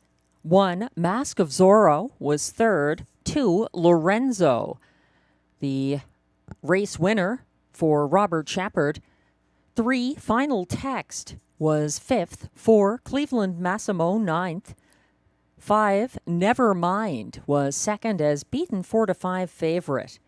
6, CrossFit was sixth. 7, Global Money was eighth. 8, Southwind Russian, seventh. And 9, Royal du Haras was fourth.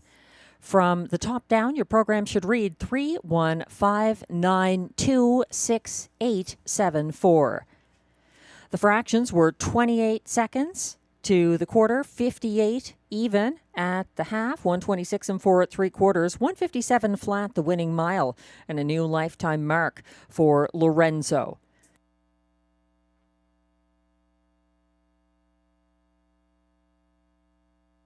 And that concludes tonight's 10 race card at Rideau Carleton. Tonight's handle, $129,540. We thank all the players who joined us and hope that you'll be back on Sunday, because that is the night that we have our Pick 5 carryover. Moving on, over $15,000 going to be in the Pick 5 carryover on Sunday, August 17th, 6:30 p.m. post time. And don't forget, Saturday night in the Trackside Simulcast Lounge, Tammy Forgey's free-to-play handicapping contest, the Jackpot Building. It's $300 on Saturday evening, Saturday, August 16th. Thanks again for joining us tonight. Map out those Pick 5 tickets for Sunday. Enjoy the rest of your evening and week. I'm Melissa Keith, track announcer. Good night.